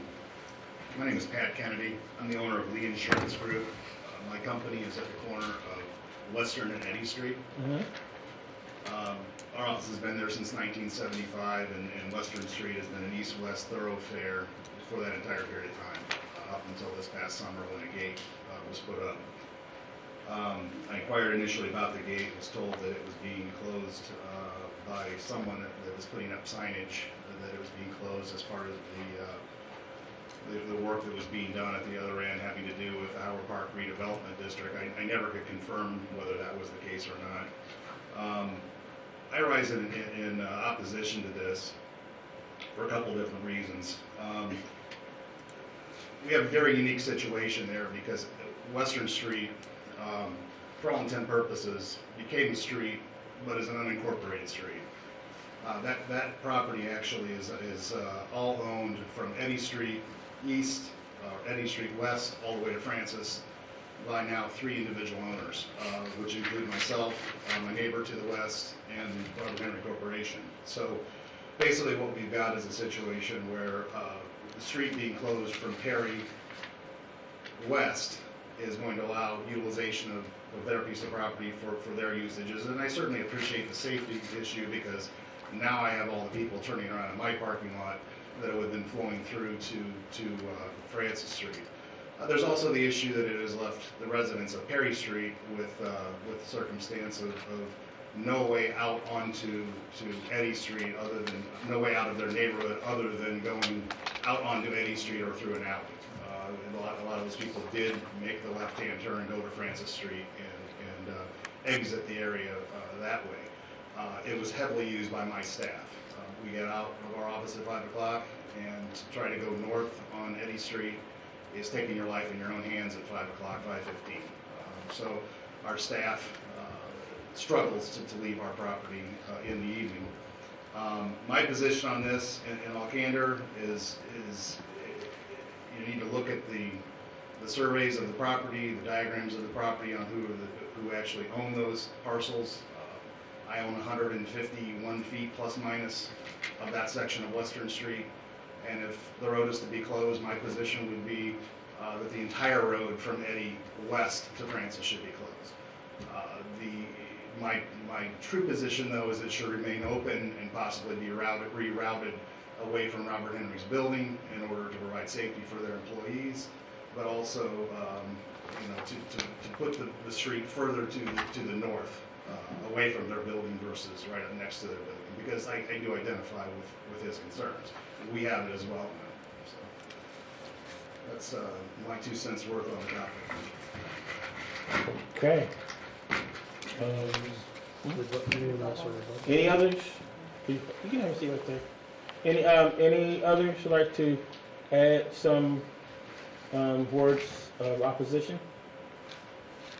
Seeing none, we would like for the 2 presenters to come back and to address the concerns that their neighbors shared, to discuss ways that they can come to some resolution that they can recommend to us so we can have some peace with this matter. 5 minutes. As the consultant, I'll just say a couple things that I think the best course of action in this case would be to, for that particular owner, to get with the South Bend Engineering Department and work through those circulation issues with them, as they have looked at the vacation and approved it and checked circulation and checked the way people move through that neighborhood to Eddy Street and south on Perry and then over to Francis. Might seem like a minor inconvenience, but it's still safer than going out on Eddy. So there's still alternate routes for people to move safely in and throughout that neighborhood. But I would suggest that those property owners that Western Avenue remains on their property, that they work with city engineering to have them maybe explain their theory and their thoughts why they approved this further. That might help ease that situation. Okay. Mr. Henry, you'd like to have any words on that? I would like to talk with the lead agency, but Western Avenue is already closed. I didn't do it, the city did. I own 18606. It's already, I mean, if they're going through there right now, they're going through there at 5 o'clock on private property already. So, I mean, I didn't close this street. It was closed by the city when they built when they redid the Francis Street. I don't know what else to say. I mean, it's already closed. All I'm doing is doing a formality that the city, the Public Works Department asked me to do. Gotcha.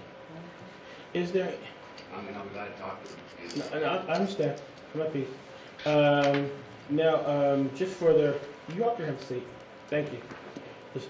I'm just trying to see behind you. There's nobody there.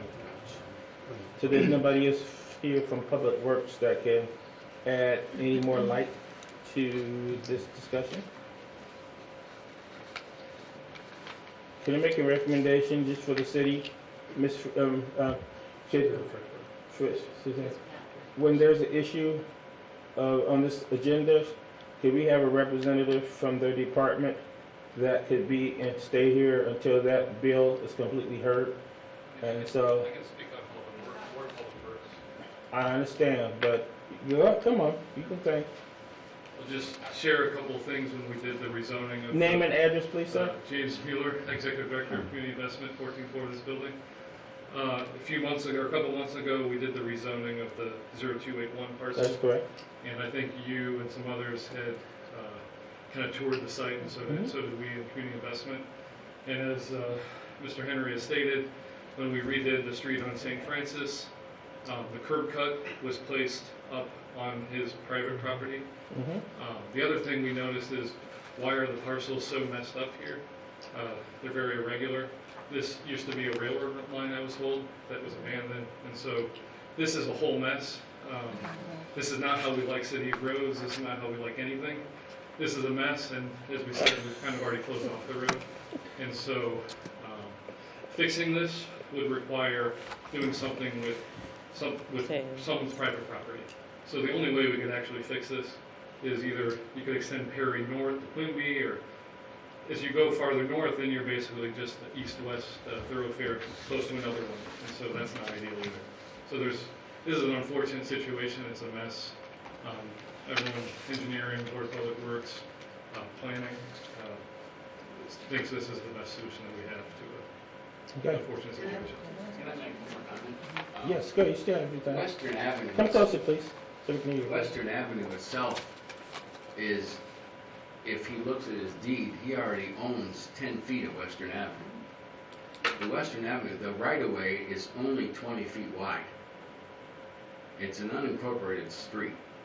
The property that is, if you look at where the N and the A and the N in E, N of those two properties there, they own 10 feet of that property. That property is, that right-of-way is only 20 feet wide. It's really not a two-lane road.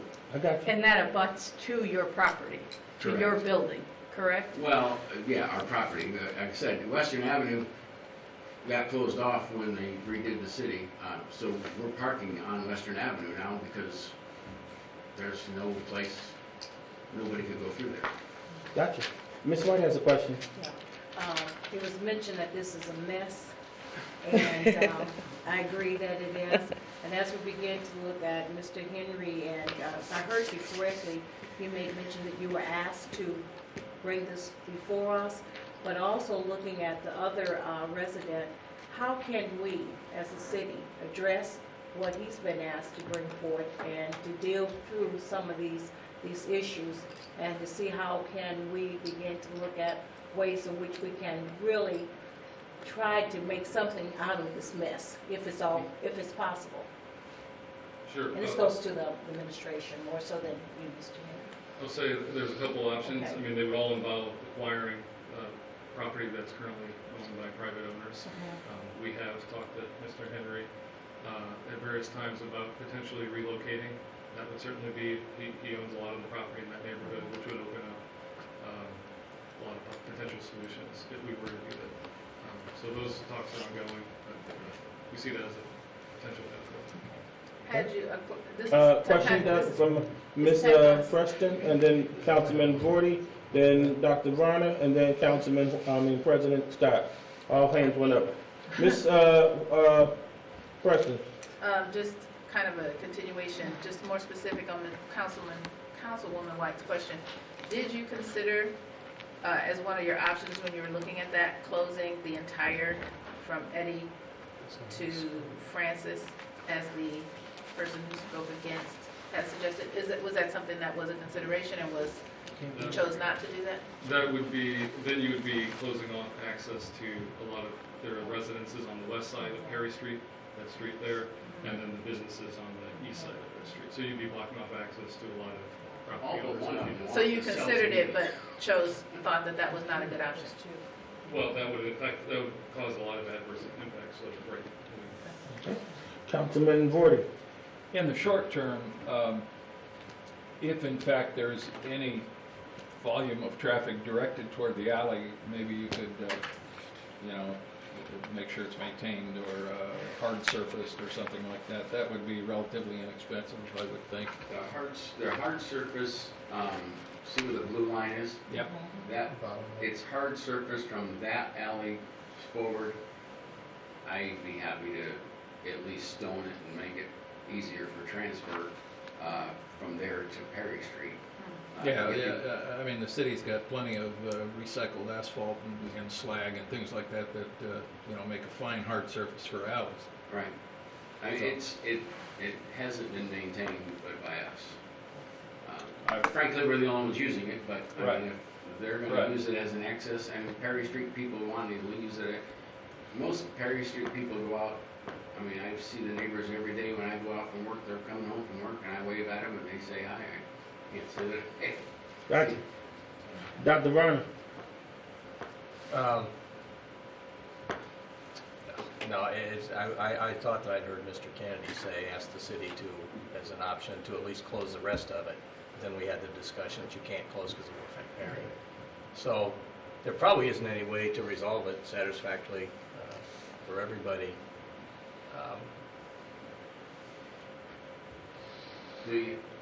The alleyway where the blue line is there, we own both sides of that property. We made an agreement when we did have that alley vacated that it would be left open, not built upon. Just wanted to get together with them, and he wants to help us take care of that alleyway, the rest of that little bit of alleyway, that's 70, 80 feet of that. I'd be glad to work with him. I'll be glad to work with the city. We can. So that's for clarification, the 0283, the alleyway south of there. So the blue line extended east. Yes, 0283 is the property south. That alleyway there. That's the only parcel that's not paved. Grass grows in it.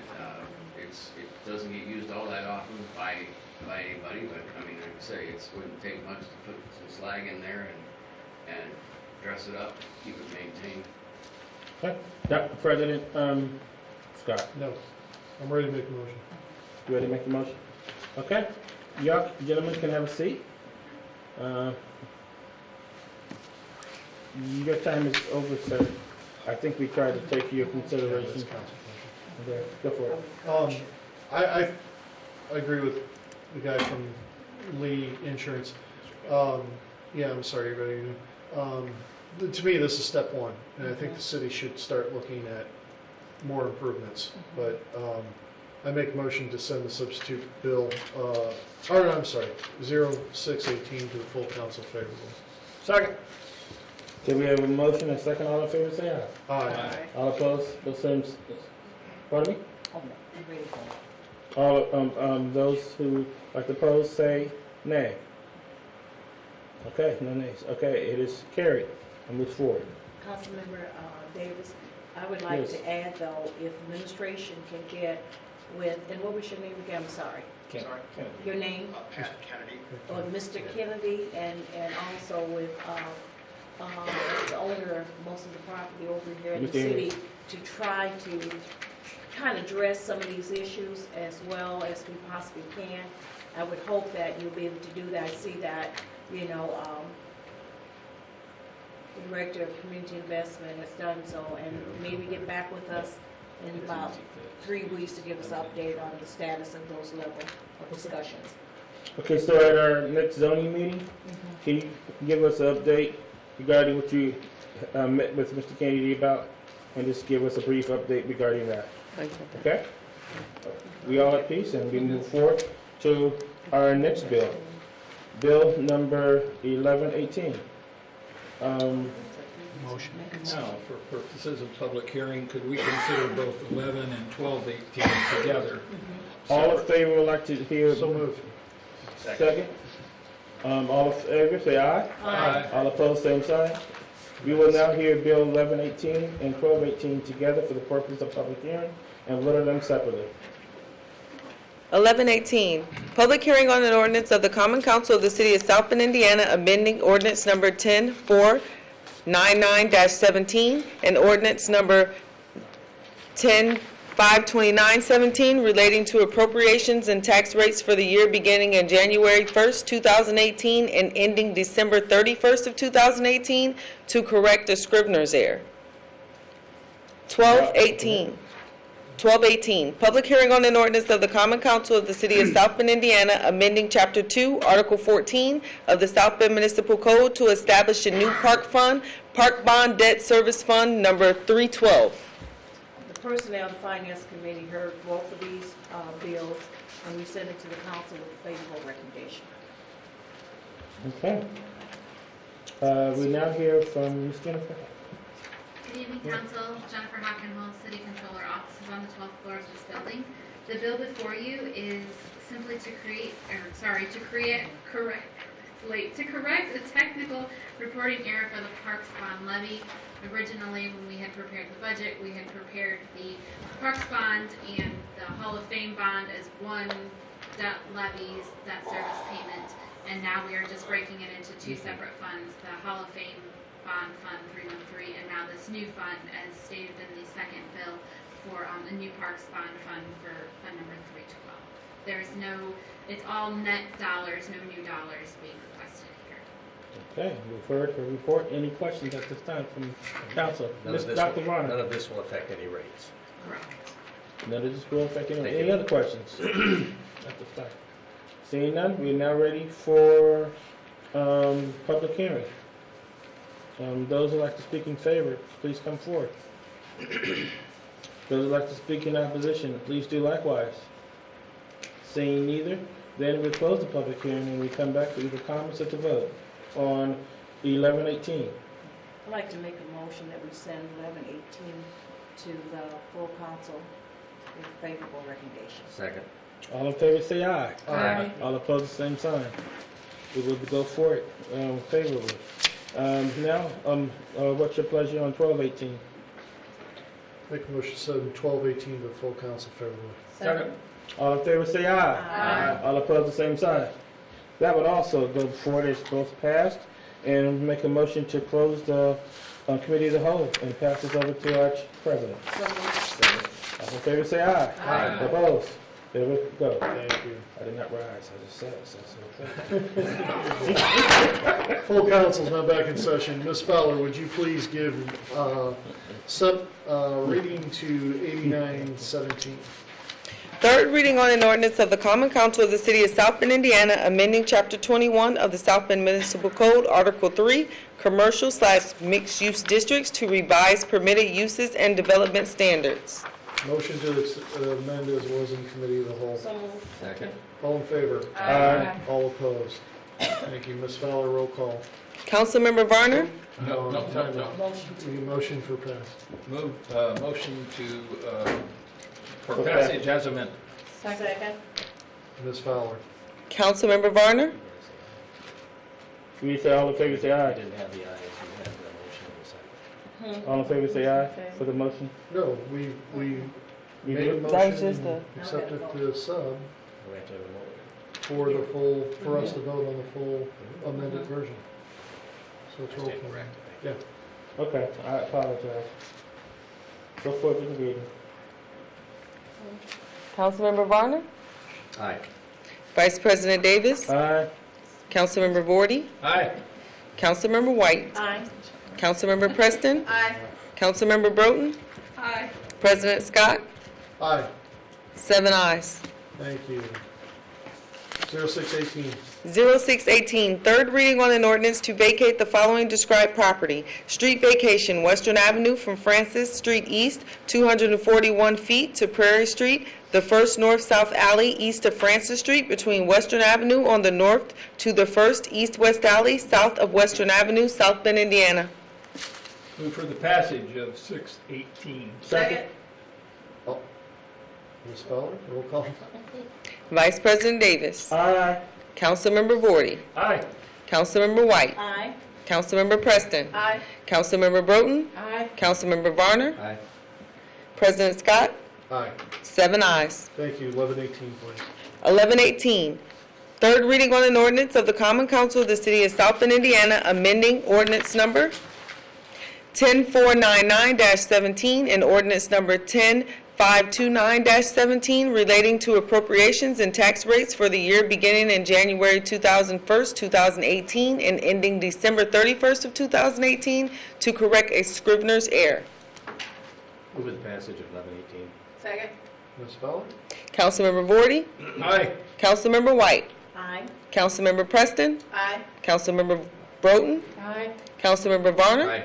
Vice President Davis. Aye. President Scott. Aye. 7 ayes. Thank you. 1218, please. 1218, third reading on an ordinance of the Common Council of the City of South Bend, Indiana, amending Chapter 2, Article 14 of the South Bend Municipal Code to establish a new park fund, Park Bond Debt Service Fund, number 312. Move for passage. Second. Ms. Fowler? Councilmember White. Aye. Councilmember Preston. Aye. Councilmember Broughton. Aye. Councilmember Varner. Aye. Vice President Davis. Aye. Councilmember Vorty. Aye.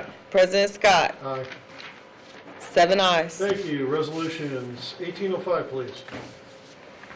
1805, a resolution of the Common Council of the City of South Bend, Indiana, waiving a non-compliance by petitioner James A. Masters and Nancy J. Masters with the Indiana Code 6-1.1-12.1-5. Is there a committee report, Ms. Preston? Yes, the Community Investment Committee met and brings us to the full council with a favorable recommendation. Thank you. Presenter. Mr. President, members of the council, good evening. Good evening. Good evening. It is my pleasure to speak here to you tonight on behalf of one of my most favorite people in the world, my wife. And your name and address for the record, sir. James A. Masters, 5015 Masthead Court, South Bend, Indiana. A year ago, January 2017, my wife and I built a new home in the city limits in the farthest northwest corner of the city. In fact, our backyard comes to the city-county line, and we are like 3/4 of a mile from the Michigan border. So whenever you see the weather forecast and it talks about the storms in Berrien County, they hit right there. And so one of the attractions to build in the villas at Lake Blackthorn in that subdivision is some number of years ago, I believe it was November 2013, the council passed a resolution granting a 5-year tax abatement for properties built there. And I will tell you that's an incentive to build in the city as opposed to going 500 feet across the street and building outside the city in a very comparable subdivision with the same developer that's not located in the city limits. And so this past, I think, November, when I was getting ready to file all the new forms you have to file for a new house, homestead exemption, mortgage exemption, I submitted the application for the tax abatement application. And the county auditor bounced it back and said it was filed late. And pointed out that it's required to be filed within 30 days of when the assessor sends you the Form 11 notice of reassessment. Now, the problem is that the assessor's Form 11 notice of reassessment doesn't apply to state law, because state law requires that notice to tell you that you have to file the abatement application within 30 days, because it's unlike every other application you file. Now, this must happen often enough because the General Assembly has also empowered the city to relieve me from that deadline and to allow the late filing of the application. And so that's what I'm here for you tonight to ask, is if you'll allow it to be late filed so that it applies for tax year assessment 2017 payable this year in 2018. And we did this early enough so that it doesn't affect the taxes because the tax bills haven't even been prepared. So I'd ask your approval of our petition. On behalf of my lovely wife, if not for me. Okay, thank you. Council members, any questions? Seeing none. Thank you, sir. We'll open up to the public. Anyone from the public wishing to speak in favor, please come to the podium. Anyone speaking against, please come to the podium. Seeing none, turn it back to council. Move for the adoption of 1805. Second. Ms. Fowler? Councilmember Preston? Aye. Councilmember Broden? Aye. Councilmember Varner? Aye. Vice President Davis? On behalf of Mrs. Masters, aye. Councilmember Vorty? Aye. Councilmember White? Aye. President Scott? Welcome to the First District, you and your wife. Aye. Thank you all. Thank Good you. night. First readings, Ms. Fowler, 0718. 0718, first reading on an ordinance to vacate the following described property. The right-of-way to be vacated begins at a point approximately 565 south on South Street, St. Joseph Street, from the East Island Road south right-of-way, running south approximately 75 feet, when west approximately 88 feet, then north approximately 109 feet, to a point approximately 530 south long South Street, St. Joseph Street, from the East Ireland Road south right-of-way. Jeez, we gotta fix that. I move that this be sent to the Public Works and Property Vacation Committee and set for second reading and public hearing on February 26th. Second? All in favor? Aye. All opposed? Thank you. 0818, please. 0818, first reading on an ordinance amending the zoning ordinance for property generally located at northwest and northeast corners of Western and William and the southeast west corner of Wayne and William, Councilmanic District Number 2 in the city of South Bend, Indiana. I move this be sent to the Area Plan Commission for their meeting on March 20th, and, or is it February 20th? March 20th, and sent to the Zoning and Annexation Committee, and set for second reading and public hearing on March 26th. Second? All in favor? Aye. All opposed? Thank you. 0918. 0918, first reading on an ordinance amending the zoning ordinance and seeking a special exception for property located at the east side of Oliver Street between Calvert Street and Delaware Street, Councilmanic District Number 6 in the city of South Bend, Indiana. I move this be sent to the Area Plan Commission for their meeting on March 20th, sent to the Zoning and Annexation Committee, and set for second reading and public hearing on March 26th. Second? All in favor? Aye. All opposed? Thank you. 1018, please. 1018, first reading on an ordinance of the Common Council of the City of South Bend, Indiana, amending ordinance number 10546-17 by adding new salaried and wage positions to the ordinance, fixing maximum salaries and wages of the appointed officers and non-bargaining employees of the City of South Bend for calendar year 2018. I make a motion that this be sent to Personnel and Finance and set for the second reading committee meeting on February 26th. Second. All in favor? Aye. All opposed? Thank you. Unfinished business, 1803. 1803, a resolution of the Common Council of the City of South Bend, Indiana, approving a petition of the Area Board of Zoning Appeals for property located at 915 27th Street. Make motion to send this to ABZA for 214 and ZNA for 226. So move. Second. All in favor? Aye. All opposed? Thank you. 1804. 1804, a resolution of the Common Council of the City of South Bend, Indiana, approving a petition of the Area Board of Zoning Appeals for property located at 2602 Mishawaka Avenue. I move that this be sent to the Area Board of Zoning Appeals for their meeting on February 14th, and sent to the Zoning and Annexation Committee, and set for second reading and public hearing on February 26th. Second. All in favor? Aye. Anyone opposed? Thank you. Any new business? Joe, you want to Yes. give a 30-second update? Sure. 3 key points from today's Solid Waste Management District meeting. One is we did vote to put out the recycling component for bid versus a 10-year continuation of the current vendor with a 5-year out. And I thank council members who weighed in on that decision. I appreciate your input. Second piece, actually 2 and 3, is the board approved the recycling annual fee for $28, and a second component of the fee was to cover the HHW, the household hazardous waste.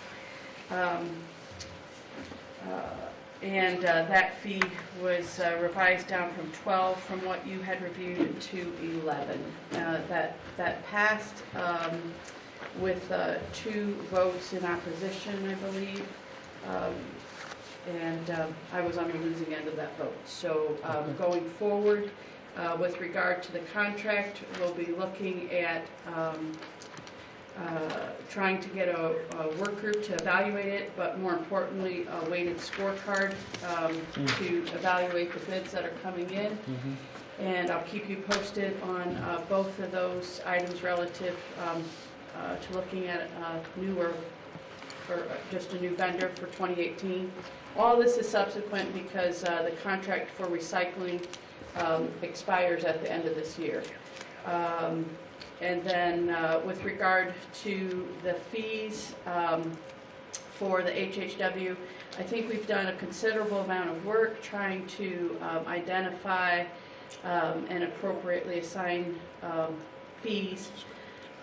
For the curbside, still yet to be done, in my opinion, and one other member of the board is assessing, actually spreading out the cost for the household hazardous waste across everyone in the county who benefits from that program, not just those who participate in the curbside program.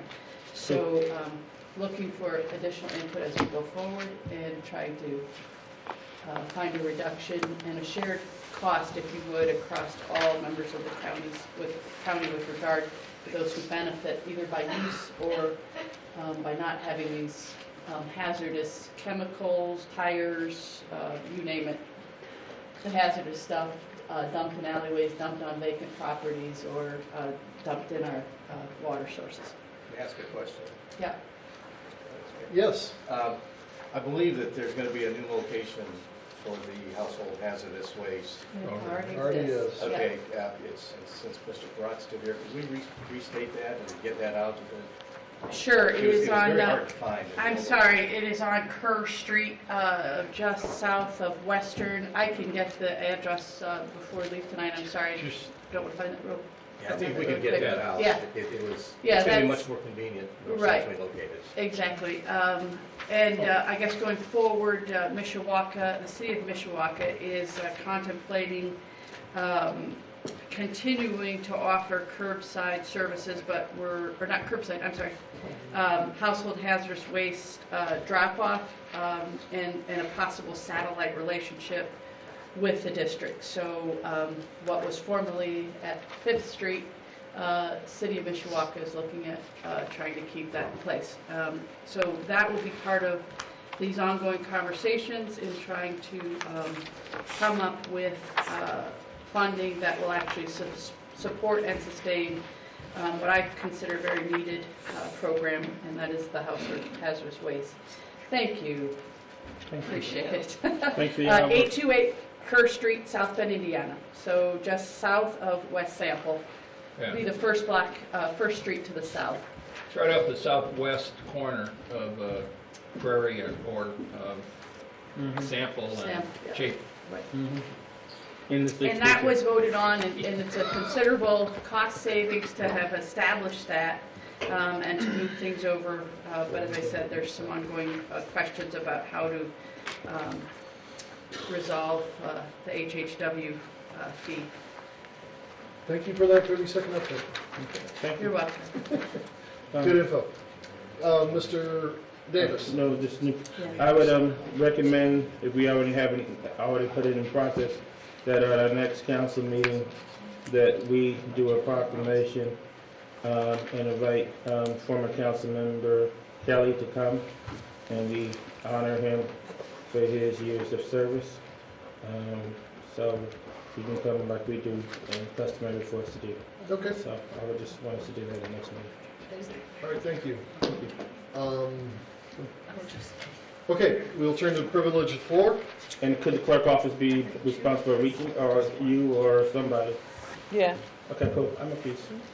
Privileged floor, individuals wish to address the council must state their name and their residential address. Individuals will be limited to 3 minutes only. Dr. Varner will time and give a 30-second exit. Clerks, could you get to what we have? The maximum time limit for this portion is 30 minutes. Individual may address only issues with the city has jurisdiction. Individuals shall not be permitted to address topics that council had heard on the previous agenda. Council President may assign topics raised to individuals privileged to the floor. If you would, go ahead, state your name and address. Ron Goodchild, City Hall. No, Ron Goodchild, not Councilman Ron Goodchild. No, that's not right either. It's 837 South 24th Street, South Bend, Indiana, 46615. And yes, just a comment, I had been getting calls and calls and calls, and I just tell the people, I'm running to set the American record straight. 529 is the record, and that's what I'll win when I take that 70 at Greensboro, North Carolina, in July, in the World Games in Toronto for the Olympics in August of 2020. And yes, I'll be 70, as I won Masters Gold in the Commonwealth Games at 418. Anyways, coming here, you know we got the 16 carvings done. You got a picture of the welcome sign, and you say, how tall is that? It's 40 feet. And you say, well, if I go out west, I think that it's 1,000 a foot. I'm trying to do the math here, and you're telling me you got an average of 30 feet per tree. Comes out to a couple grand less than $500,000. My father came from the Potawatomi Nation. Menominee is the tribe. It's just like South Bend is part of Indiana. You're still part of Indiana. And he came here, as Tom Brokaw said, 1946, from a reservation that when I was 5, we had no running water. We had a bowl that I pumped like Zig Ziglar to bring in so we could eat. My mom said, Bob, ants are as big as my hand, finger. You can't let Rod stay here. But I experienced what it was on the reservation. I'm very passionate about the reservation. I come here today because the flag means everything to my dad. I see you have 4 flags. I see when Mayor saw me at IU when he was with Ernestine, and he said, commented about my question to him. He said, it's got to be business and art. And I'm saying those 14 trees bring David Leiter, Buchanan superintendent. He saw them. It's on my Facebook. Any of you can look. He says, you got unbelievable what this means to our city. You can increase the radius of where buses come. 30 seconds, Rob. Every year, 50%. If I told the mayor or Aaron Perry, how could we increase the city of South Bend size by 50%? Interactive park. Every tree begins to relate to every child, and it's there. It's there, we have it, and we're doing it with an app. The children interact, they interact with the schools. That would increase it by the percentage of the schools coming from Michigan just to come to our park. Roger, it's something to think about. Thank you for the flag. Thank they all you. said to come to you. You can figure it out like you did with those 2 men here. 4 flags over the Niles. We need the 4 flags over Potawatomi. City, Thank you. state, Mr. USA, Goodchild.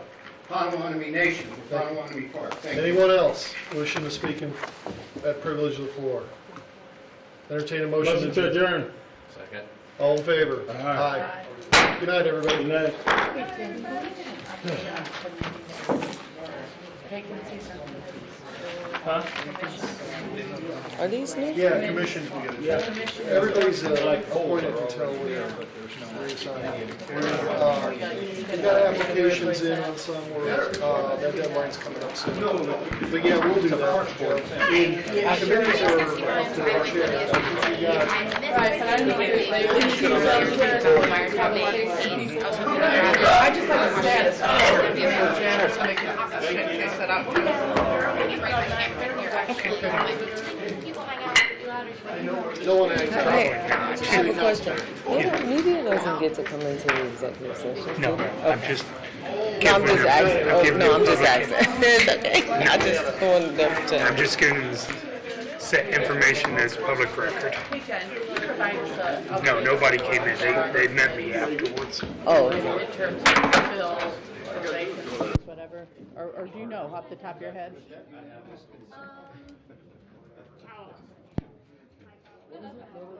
North Carolina. I gotta make sure I have everything. Did I hear you say you were a candidate for the 3rd District Council? Everybody's been calling me for one. I said, no, I'm running. They said, are you running? And I said, no, I'm running to set the American I thought you record. promised me you would never. I never will. No.